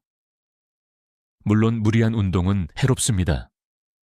그러나 완전한 정지는 오히려 독입니다. 몸이 아프거나 피곤할수록 가벼운 움직임으로 혈류를 돌려야 합니다. 이때 나오는 미세한 근육 수축 신호가 회복의 신호로 작용합니다. 유럽 노인의학회는 일주일 중 단 이틀만 완전 휴식을 취해도 근육 회복 능력이 40% 감소한다고 경고했습니다. 즉, 움직이지 않는 회복은 회복이 아닙니다. 여기서 흥미로운 점은 이런 3가지 습관이 느낌이 편하다는 이유로 유지된다는 것입니다. 하지만 그 편안함이야말로 근육을 녹이는 조용한 함정입니다. 몸은 적당한 불편함 속에서 강해지고 완전한 편안함 속에서 약해집니다. 의사들 사이에는 이런 말이 있습니다. 움직이지 않는 하루가 노년의 1년을 줄인다. 조금 과장처럼 들리지만 통계는 이를 지지합니다. 매일 1시간 이상 가벼운 움직임을 유지한 노인은 그렇지 않은 노인보다 낙상률이 45% 낮고 병원 입원 기간이 절반 이하로 줄었습니다. 이제 스스로에게 물어보세요. 나는 하루 중 얼마나 오래 같은 자세로 있었는가? 나는 식사를 할 때 근육을 위해 음식을 나누어 먹고 있는가? 나는 피곤할 때 완전히 멈추는가? 아니면 가볍게 움직이는가? 근육은 습관을 기억합니다. 좋은 습관 하나가 근육을 회복시키고 나쁜 습관 하나가 그것을 녹여버립니다. 이제 당신의 근육이 어떤 기억을 쌓을지 결정할 차례입니다. 다음 장에서는 근육을 녹이는 습관 중 가장 흔하면서도 눈에 보이지 않는 원인, 바로 단백질을 먹어도 근육이 안 붙는 이유를 살펴보겠습니다. 많은 분들이 고기 많이 먹는데 왜 힘이 없을까라고 묻습니다. 그 답은 의외로 소화력이라는 단어 속에 숨어 있습니다. 많은 어르신들이 이렇게 말씀하십니다. 고기 많이 먹는데도 힘이 안 생겨요. 단백질 보충제도 마셨는데 왜 근육이 그대로일까요? 이 질문은 진료실에서 하루에도 몇 번씩 듣는 이야기입니다. 그리고 그 원인은 대부분 흡수력 저하, 즉 소화력의 노화에 있습니다. 나이가 들면 위산 분비량이 40% 이상 감소합니다. 위산이 부족하면 단백질이 잘게 분해되지 못하고 장에 부담을 줍니다. 결국 단백질은 근육으로 가지 못한 채 일부는 지방으로, 일부는 노폐물로 변합니다. 그래서 고기 먹고도 살만 찐다는 말이 나오는 겁니다. 이것은 단백질 섭취량의 문제가 아니라 흡수 효율의 문제입니다. 서울의대 노년내과 연구진이 65세 이상 남녀 200명을 조사한 결과 단백질을 하루 권장량만큼 섭취했음에도 불구하고 근육이 증가하지 않은 사람들의 공통점은 소화효소 분비 저하였습니다. 즉, 위와 장이 제 기능을 하지 못하면 아무리 단백질을 먹어도 소용이 없습니다. 그렇다면 해결책은 무엇일까요? 첫째, 단백질의 질을 바꿔야 합니다. 고기나 달걀보다 흡수가 빠른 식물성 단백질을 함께 섭취하는 것이 좋습니다. 두부, 콩, 병아리콩, 퀴노아, 검은게 같은 음식은 흡수율이 높고 장에 부담이 적습니다. 특히 두부는 단백질 소화율이 95%에 달합니다.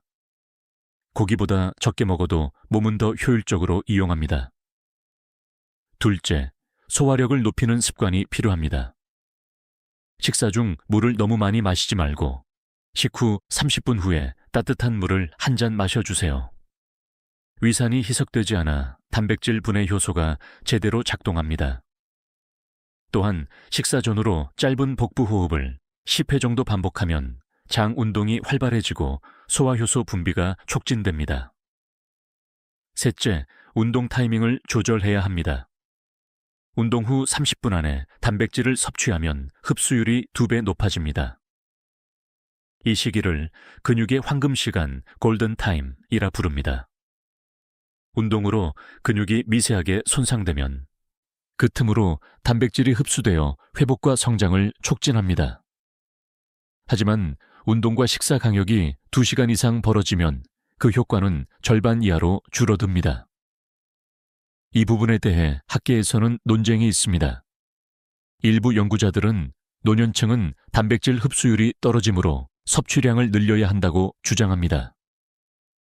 그러나 최근 하버드 의대의 연구에서는 양보다 질이 중요하다고 반박했습니다.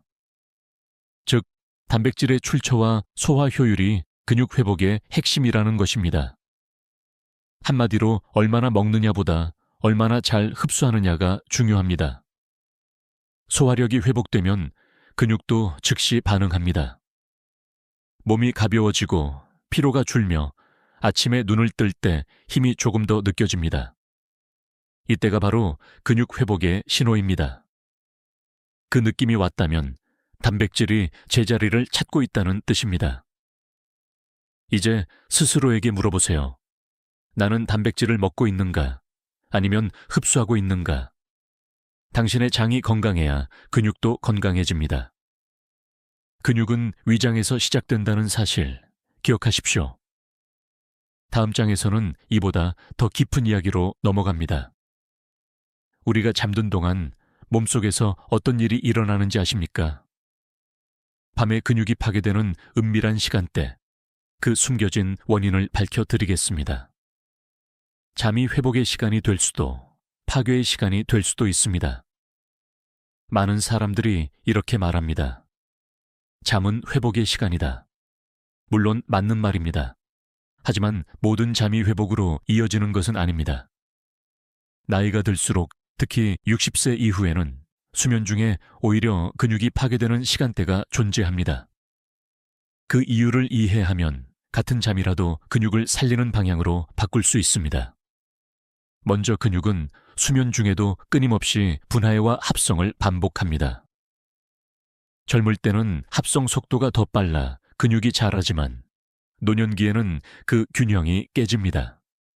밤 1시부터 새벽 4시 사이 성장 호르몬 분비가 급격히 줄어들면 근육의 합성이 멈추고 반대로 근육 단백질 분해 효소가 활발히 작동하기 시작합니다. 이때가 바로 근육이 조용히 사라지는 은밀한 시간대입니다. 여기에 또 하나의 요인이 있습니다.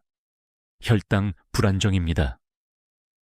저녁 식사 후 너무 오랜 시간 공복으로 잠들면 혈당이 떨어져 몸이 에너지를 만들기 위해 근육 단백질을 분해해 포도당으로 바꿉니다.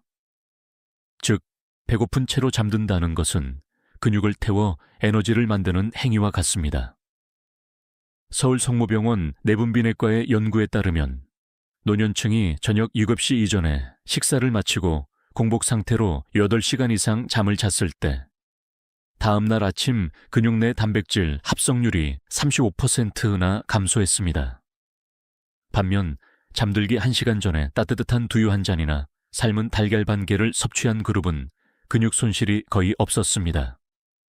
이것이 바로 수면 전 단백질 스낵의 과학적 근거입니다. 또한 수면의 질도 근육 건강에 결정적입니다. 얕은 잠이 반복되면 코르티솔, 스트레스 호르몬이 증가하고 이 호르몬이 근육 단백질을 분해합니다. 그래서 불면증이 있는 노년층은 근육감소증 위험이 2배 이상 높습니다. 한밤중에 자주 깨거나 새벽에 너무 일찍 눈을 뜬다면 근육 회복의 리듬이 끊어진 것입니다. 이 문제를 해결하기 위해 의사들이 권장하는 3가지 습관이 있습니다. 첫째, 잠자기 전 1시간은 조용히 보내세요. TV나 스마트폰의 밝은 화면은 멜라토닌 분비를 억제해 성장 호르몬을 방해합니다. 조용히 몸을 풀거나 짧게 호흡 명상을 하면 수면의 깊이가 달라집니다. 둘째, 잠들기 전 따뜻한 물 한 잔을 마시세요. 몸의 온도를 살짝 높여주면 혈류가 좋아지고 근육 속 대사가 원활해집니다. 단, 너무 차가운 물은 위를 긴장시켜 오히려 방해가 됩니다. 셋째, 수면 중 천을 유지하세요. 특히 다리가 차가워지면 혈류가 줄고 근육 내 영양 공급이 끊깁니다. 양말을 신거나 얇은 담요로 다리를 덮는 것만으로도 근육 손실을 막을 수 있습니다. 흥미로운 논의가 있습니다. 일부 연구자들은 노년층의 수면 시간을 줄이고 활동 시간을 늘리는 것이 근육 보호에 더 낫다고 주장하지만 최근 일본의 국립노인연구소에서는 반대 결과를 발표했습니다. 유급 시간 이상 숙면한 노인 그룹의 근육량이 6시간 이하 수면 그룹보다 평균 15% 더 많았다는 것입니다. 즉, 숙면은 운동만큼 강력한 근육 회복 요인입니다.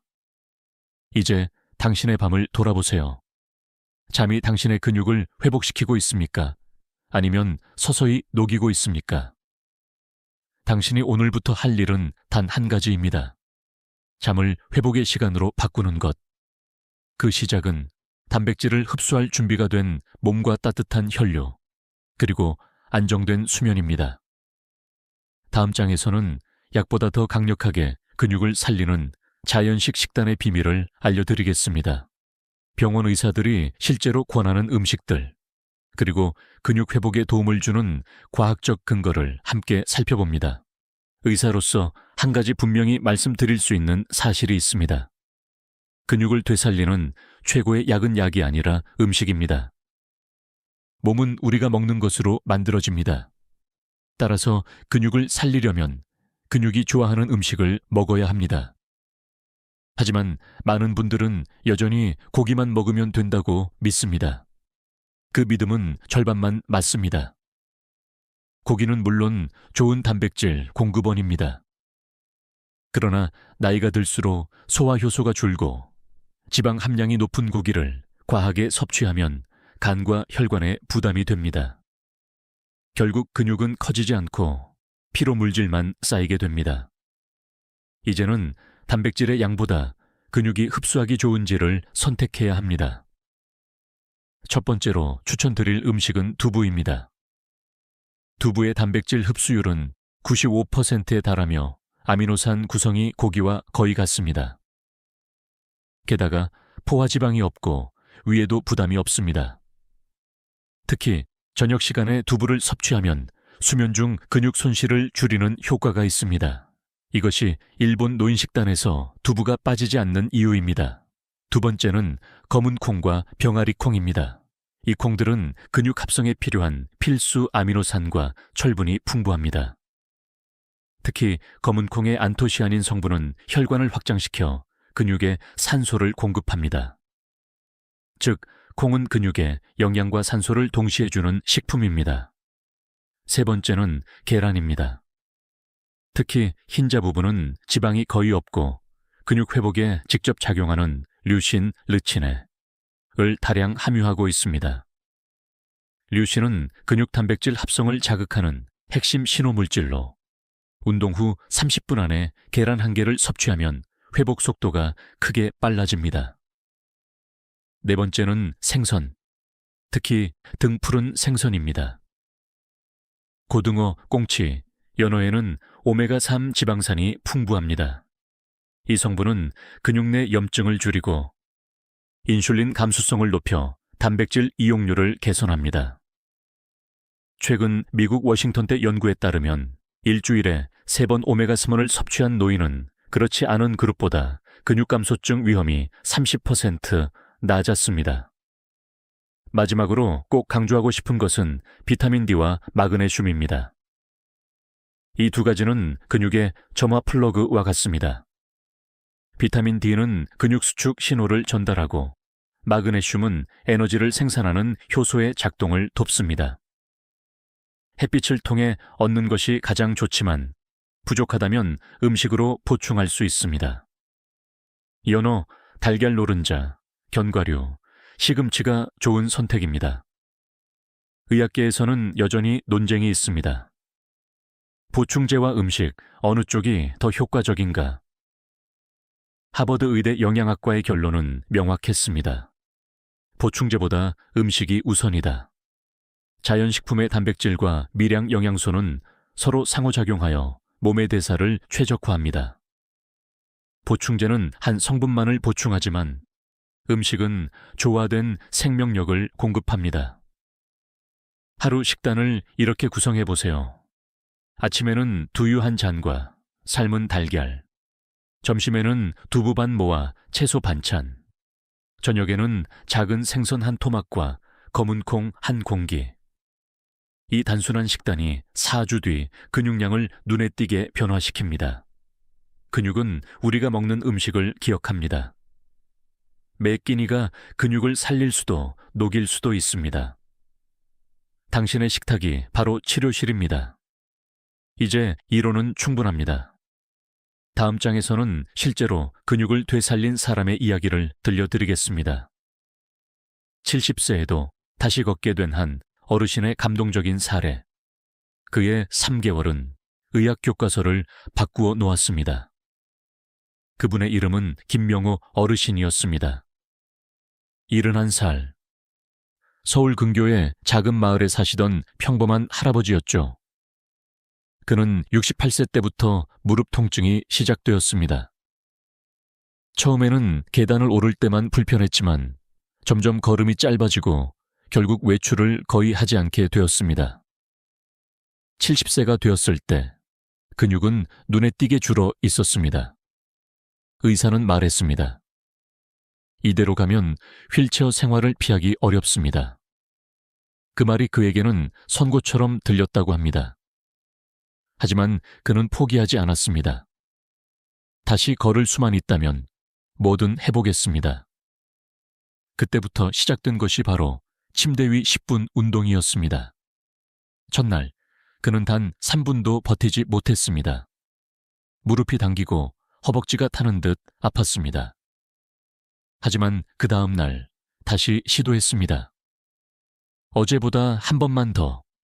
그의 목표는 단순했습니다. 하루 한 번이라도 더 움직이는 것.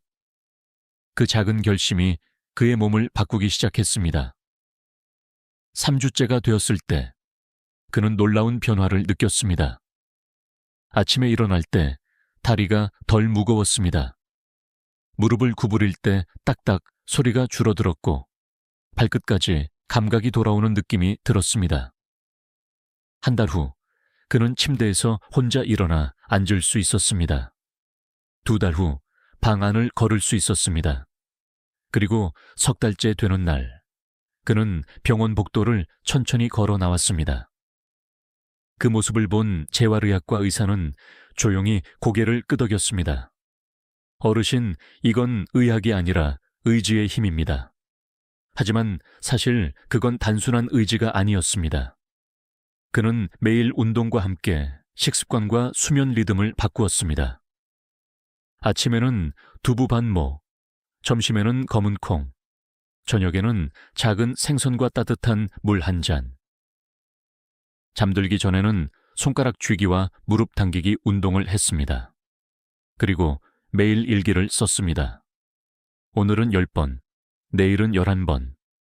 그가 나중에 제게 했던 말이 있습니다. 의사 선생님, 몸이 아니라 마음이 먼저 일어나야 몸이 따라옵니다. 이 사례는 이후 학회에서도 발표되었습니다. 70대 후반 노인의 근육량이 3개월 만에 17% 증가했다는 것은 보기 드문 기록입니다. 의학적 분석 결과 그는 매일 일정한 자극과 충분한 단백질 섭취로 근육세포의 위성세포가 활성을 회복했습니다. 즉, 죽은 근육이 아니라 잠들어 있던 근육이 다시 깨어난 것입니다. 이 이야기를 듣는 많은 환자들이 이렇게 말합니다. 나도 할 수 있을까요? 그때마다 저는 같은 대답을 합니다. 물론입니다. 단 하루에 10분만 투자하시면 됩니다. 근육은 나이를 모릅니다. 자극을 받으면 반응하고 신호를 느끼면 되살아납니다. 당신의 몸이 늙은 것이 아니라 기억을 잃은 것뿐입니다. 그 기억을 다시 불러오는 방법은 어렵지 않습니다. 움직이고 먹고 자는 3가지 리듬을 회복하는 것. 김명우 어르신의 회복은 예외가 아니라 원리입니다. 이제 당신의 차례입니다. 다리의 힘이 떨어졌다고 느껴지나요? 그렇다면 지금이 시작할 때입니다. 내일로 미루지 말고 오늘 10분만 움직이세요. 오늘 그 한 번의 움직임이 당신의 3개월 뒤를 바꿀 수 있습니다. 다음 장에서는 이 변화가 단순히 몸의 문제를 넘어서 삶 전체에 어떤 영향을 주는지 이야기하겠습니다. 근육이 회복되면 인생이 달라집니다. 몸이 바뀌면 마음도 함께 일어섭니다. 근육이 회복된다는 것은 단순히 몸이 강해진다는 뜻이 아닙니다. 그것은 삶의 중심이 다시 세워지는 일입니다. 근육은 단지 힘의 상징이 아니라 마음의 버팀목이기도 합니다. 몸이 가벼워지면 생각이 밝아지고 움직임이 늘면 자신감이 돌아옵니다. 이것이 바로 근육이 주는 2번째 젊음입니다. 실제로 많은 연구에서 근육 회복이 인생의 질을 바꾼다는 결과가 나왔습니다. 서울대 의대 노년의학 연구팀이 65세 이상 노인 5번 체크명을 1년간 추적한 결과 근육량이 높은 그룹은 그렇지 않은 그룹에 비해 우울증 발생률이 절반 이하였고 사회활동 참여율은 2배 이상 높았습니다. 몸이 움직이기 시작하면 마음이 먼저 세상으로 향하기 때문입니다. 근육이 회복되면 가장 먼저 바뀌는 것은 자신감입니다. 무거운 물건을 들 때도 계단을 오를 때도 예전처럼 겁이 나지 않습니다. 걷다가 넘어질까 걱정했던 불안이 줄어들고 대신 나도 할 수 있다는 확신이 자리 잡습니다. 이 확신이 바로 심리적 독립의 시작입니다. 노년기에 가장 두려운 것은 넘어지는 것이 아니라 넘어진 뒤 다시 일어설 수 없을 거라는 두려움입니다. 하지만 근육이 있으면 그 두려움은 사라집니다. 몸이 바뀌면 인간관계도 바뀝니다. 다리를 움직이고 밖으로 나가면 사람을 만나게 됩니다. 하루에 10분 움직이는 습관이 결국 대화, 웃음, 교류로 이어집니다. 움직임은 에너지이고 에너지는 사람을 끌어당깁니다. 그래서 근육이 회복된 노인들의 얼굴에는 공통적인 변화가 있습니다. 피부색이 맑아지고 표정이 부드러워지고 말수가 늘어납니다. 이것이 바로 몸이 마음을 이끄는 방식입니다. 흥미로운 것은 근육이 회복되면 뇌도 변한다는 점입니다. 운동을 통해 분비되는 BDNF, 뇌 유래신경영양인자, 는 기억력과 집중력을 향상시키고 인지기능 저하를 늦춥니다. 즉, 다리를 움직이는 것은 단순히 걷는 연습이 아니라 뇌를 젊게 만드는 행위입니다. 하버드 의대의 한 연구에서는 일주일에 3번, 하루 15분씩 근력운동을 한 노인들의 해마 기억을 담당하는 뇌 부위가 평균 2% 커졌다고 합니다. 이것은 단순히 숫자의 변화가 아니라 삶의 방향을 바꾸는 변화입니다. 근육이 회복된 사람들의 공통적인 말이 있습니다. 이제는 두렵지 않아요. 그들은 더 이상 나이를 핑계로 하지 않습니다. 몸이 회복되면 마음은 다시 미래를 그립니다. 다음 봄엔 여행을 가야지. 손주와 공원에 나가야지. 작은 텃밭을 가꿔야지. 이런 생각이 다시 피어오릅니다. 그 순간 근육은 단지 힘이 아니라 희망의 구조물이 됩니다. 그렇다면 이 희망을 어떻게 지켜야 할까요? 운동을 멈추지 않는 것, 하루라도 10분의 루틴을 유지하는 것. 그것이 근육과 인생을 동시에 지키는 유일한 방법입니다. 지금까지 10분 운동을 따라오셨다면 이미 몸 안에서는 변화가 시작되었습니다. 작은 움직임이 신경을 깨우고 혈류를 돌리고 호르몬의 균형을 되찾고 있습니다. 이 변화는 보이지 않지만 분명히 일어나고 있습니다. 이제 마지막으로 지금 이 순간 시작하려는 모든 분들께 드리고 싶은 한마디가 있습니다. 지금 시작하세요. 늦은 때는 없습니다. 당신의 몸은 여전히 회복할 준비가 되어 있습니다. 다음 장에서는 마무리로 이 모든 여정을 정리하고 오늘부터 실천할 수 있는 10분 약속 루틴을 함께 세워보겠습니다. 지금까지 긴 이야기를 함께 해주셔서 감사합니다. 당신은 이미 첫걸음을 내디뎠습니다. 지식을 아는 것만으로도 몸은 변화의 신호를 받습니다.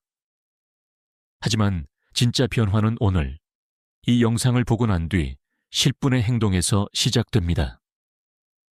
이제부터 단 한 가지 약속을 해봅시다. 하루에 10분, 침대 위에서 몸을 깨우는 시간을 갖는 것. 그것이면 충분합니다. 무릎을 당기고 발끝을 밀고 손가락을 쥐었다 펴는 그 간단한 루틴만으로도 몸은 점점 따뜻해지고 근육은 기억을 되찾습니다. 당신의 신경과 세포는 그 10분을 기다리고 있습니다. 이제 스스로에게 물어보세요. 나는 오늘도 내 몸을 위해 10분을 쓸 가치가 있는가? 그 대답은 이미 알고 계실 겁니다. 그 10분이 내일의 독립을, 다음 달의 자신감을, 그리고 몇 년 후의 자유를 만듭니다. 오늘부터 실천하는 작은 약속이 얼마나 큰 변화를 만드는지 많은 연구가 증명합니다. 매일 10분의 침대 운동을 6주간 꾸준히 한 노인들의 경우 평균 보행 속도는 23% 증가했고 낙상률은 절반 이하로 줄었습니다. 또한 삶의 만족도 지수가 40% 이상 향상되었습니다. 그 이유는 간단합니다. 몸이 움직이면 마음이 살아나기 때문입니다. 혹시 아직도 내가 해도 될까? 지금은 늦지 않았을까라는 생각이 들까요? 그렇지 않습니다. 근육은 언제라도 반응합니다. 70세든 80세든 자극을 받는 즉시 다시 깨어납니다. 몸은 늙었지만 회복의 시스템은 여전히 작동하고 있습니다. 지금 이 순간이 바로 그 출발선입니다. 다음 10분을 내 몸에게 선물해 주세요. 무엇보다 중요한 건 꾸준함입니다. 하루를 쉬면 근육은 멈추지만 이틀째 다시 시작하면 즉시 반응합니다. 몸은 변화를 두려워하지 않습니다. 단지 신호를 기다릴 뿐입니다. 이제 영상이 끝나면 바로 실천해 보세요. 침대 위에서 다리를 천천히 들어 올리고 발끝을 당기고 손가락을 쥐어 보세요. 그 작은 움직임이 내일의 힘이 됩니다. 근육은 당신이 움직이는 순간부터 회복을 시작합니다. 오늘 영상에서 가장 놀라웠던 부분은 무엇이었나요? 댓글로 남겨주세요. 다른 분들의 이야기도 큰 용기가 됩니다. 좋아요와 구독은 더 많은 어르신들에게 이 정보를 전하는 힘이 됩니다. 지금부터 다시 시작하실 수 있습니다. 근육은 기다려주지 않지만 언제나 반응합니다. 우리는 할 수 있습니다. 함께 제대로 해냅시다. 지금까지 듣기만 해도 튼튼해지는 튼튼 라디오였습니다. 건강한 하루 되세요.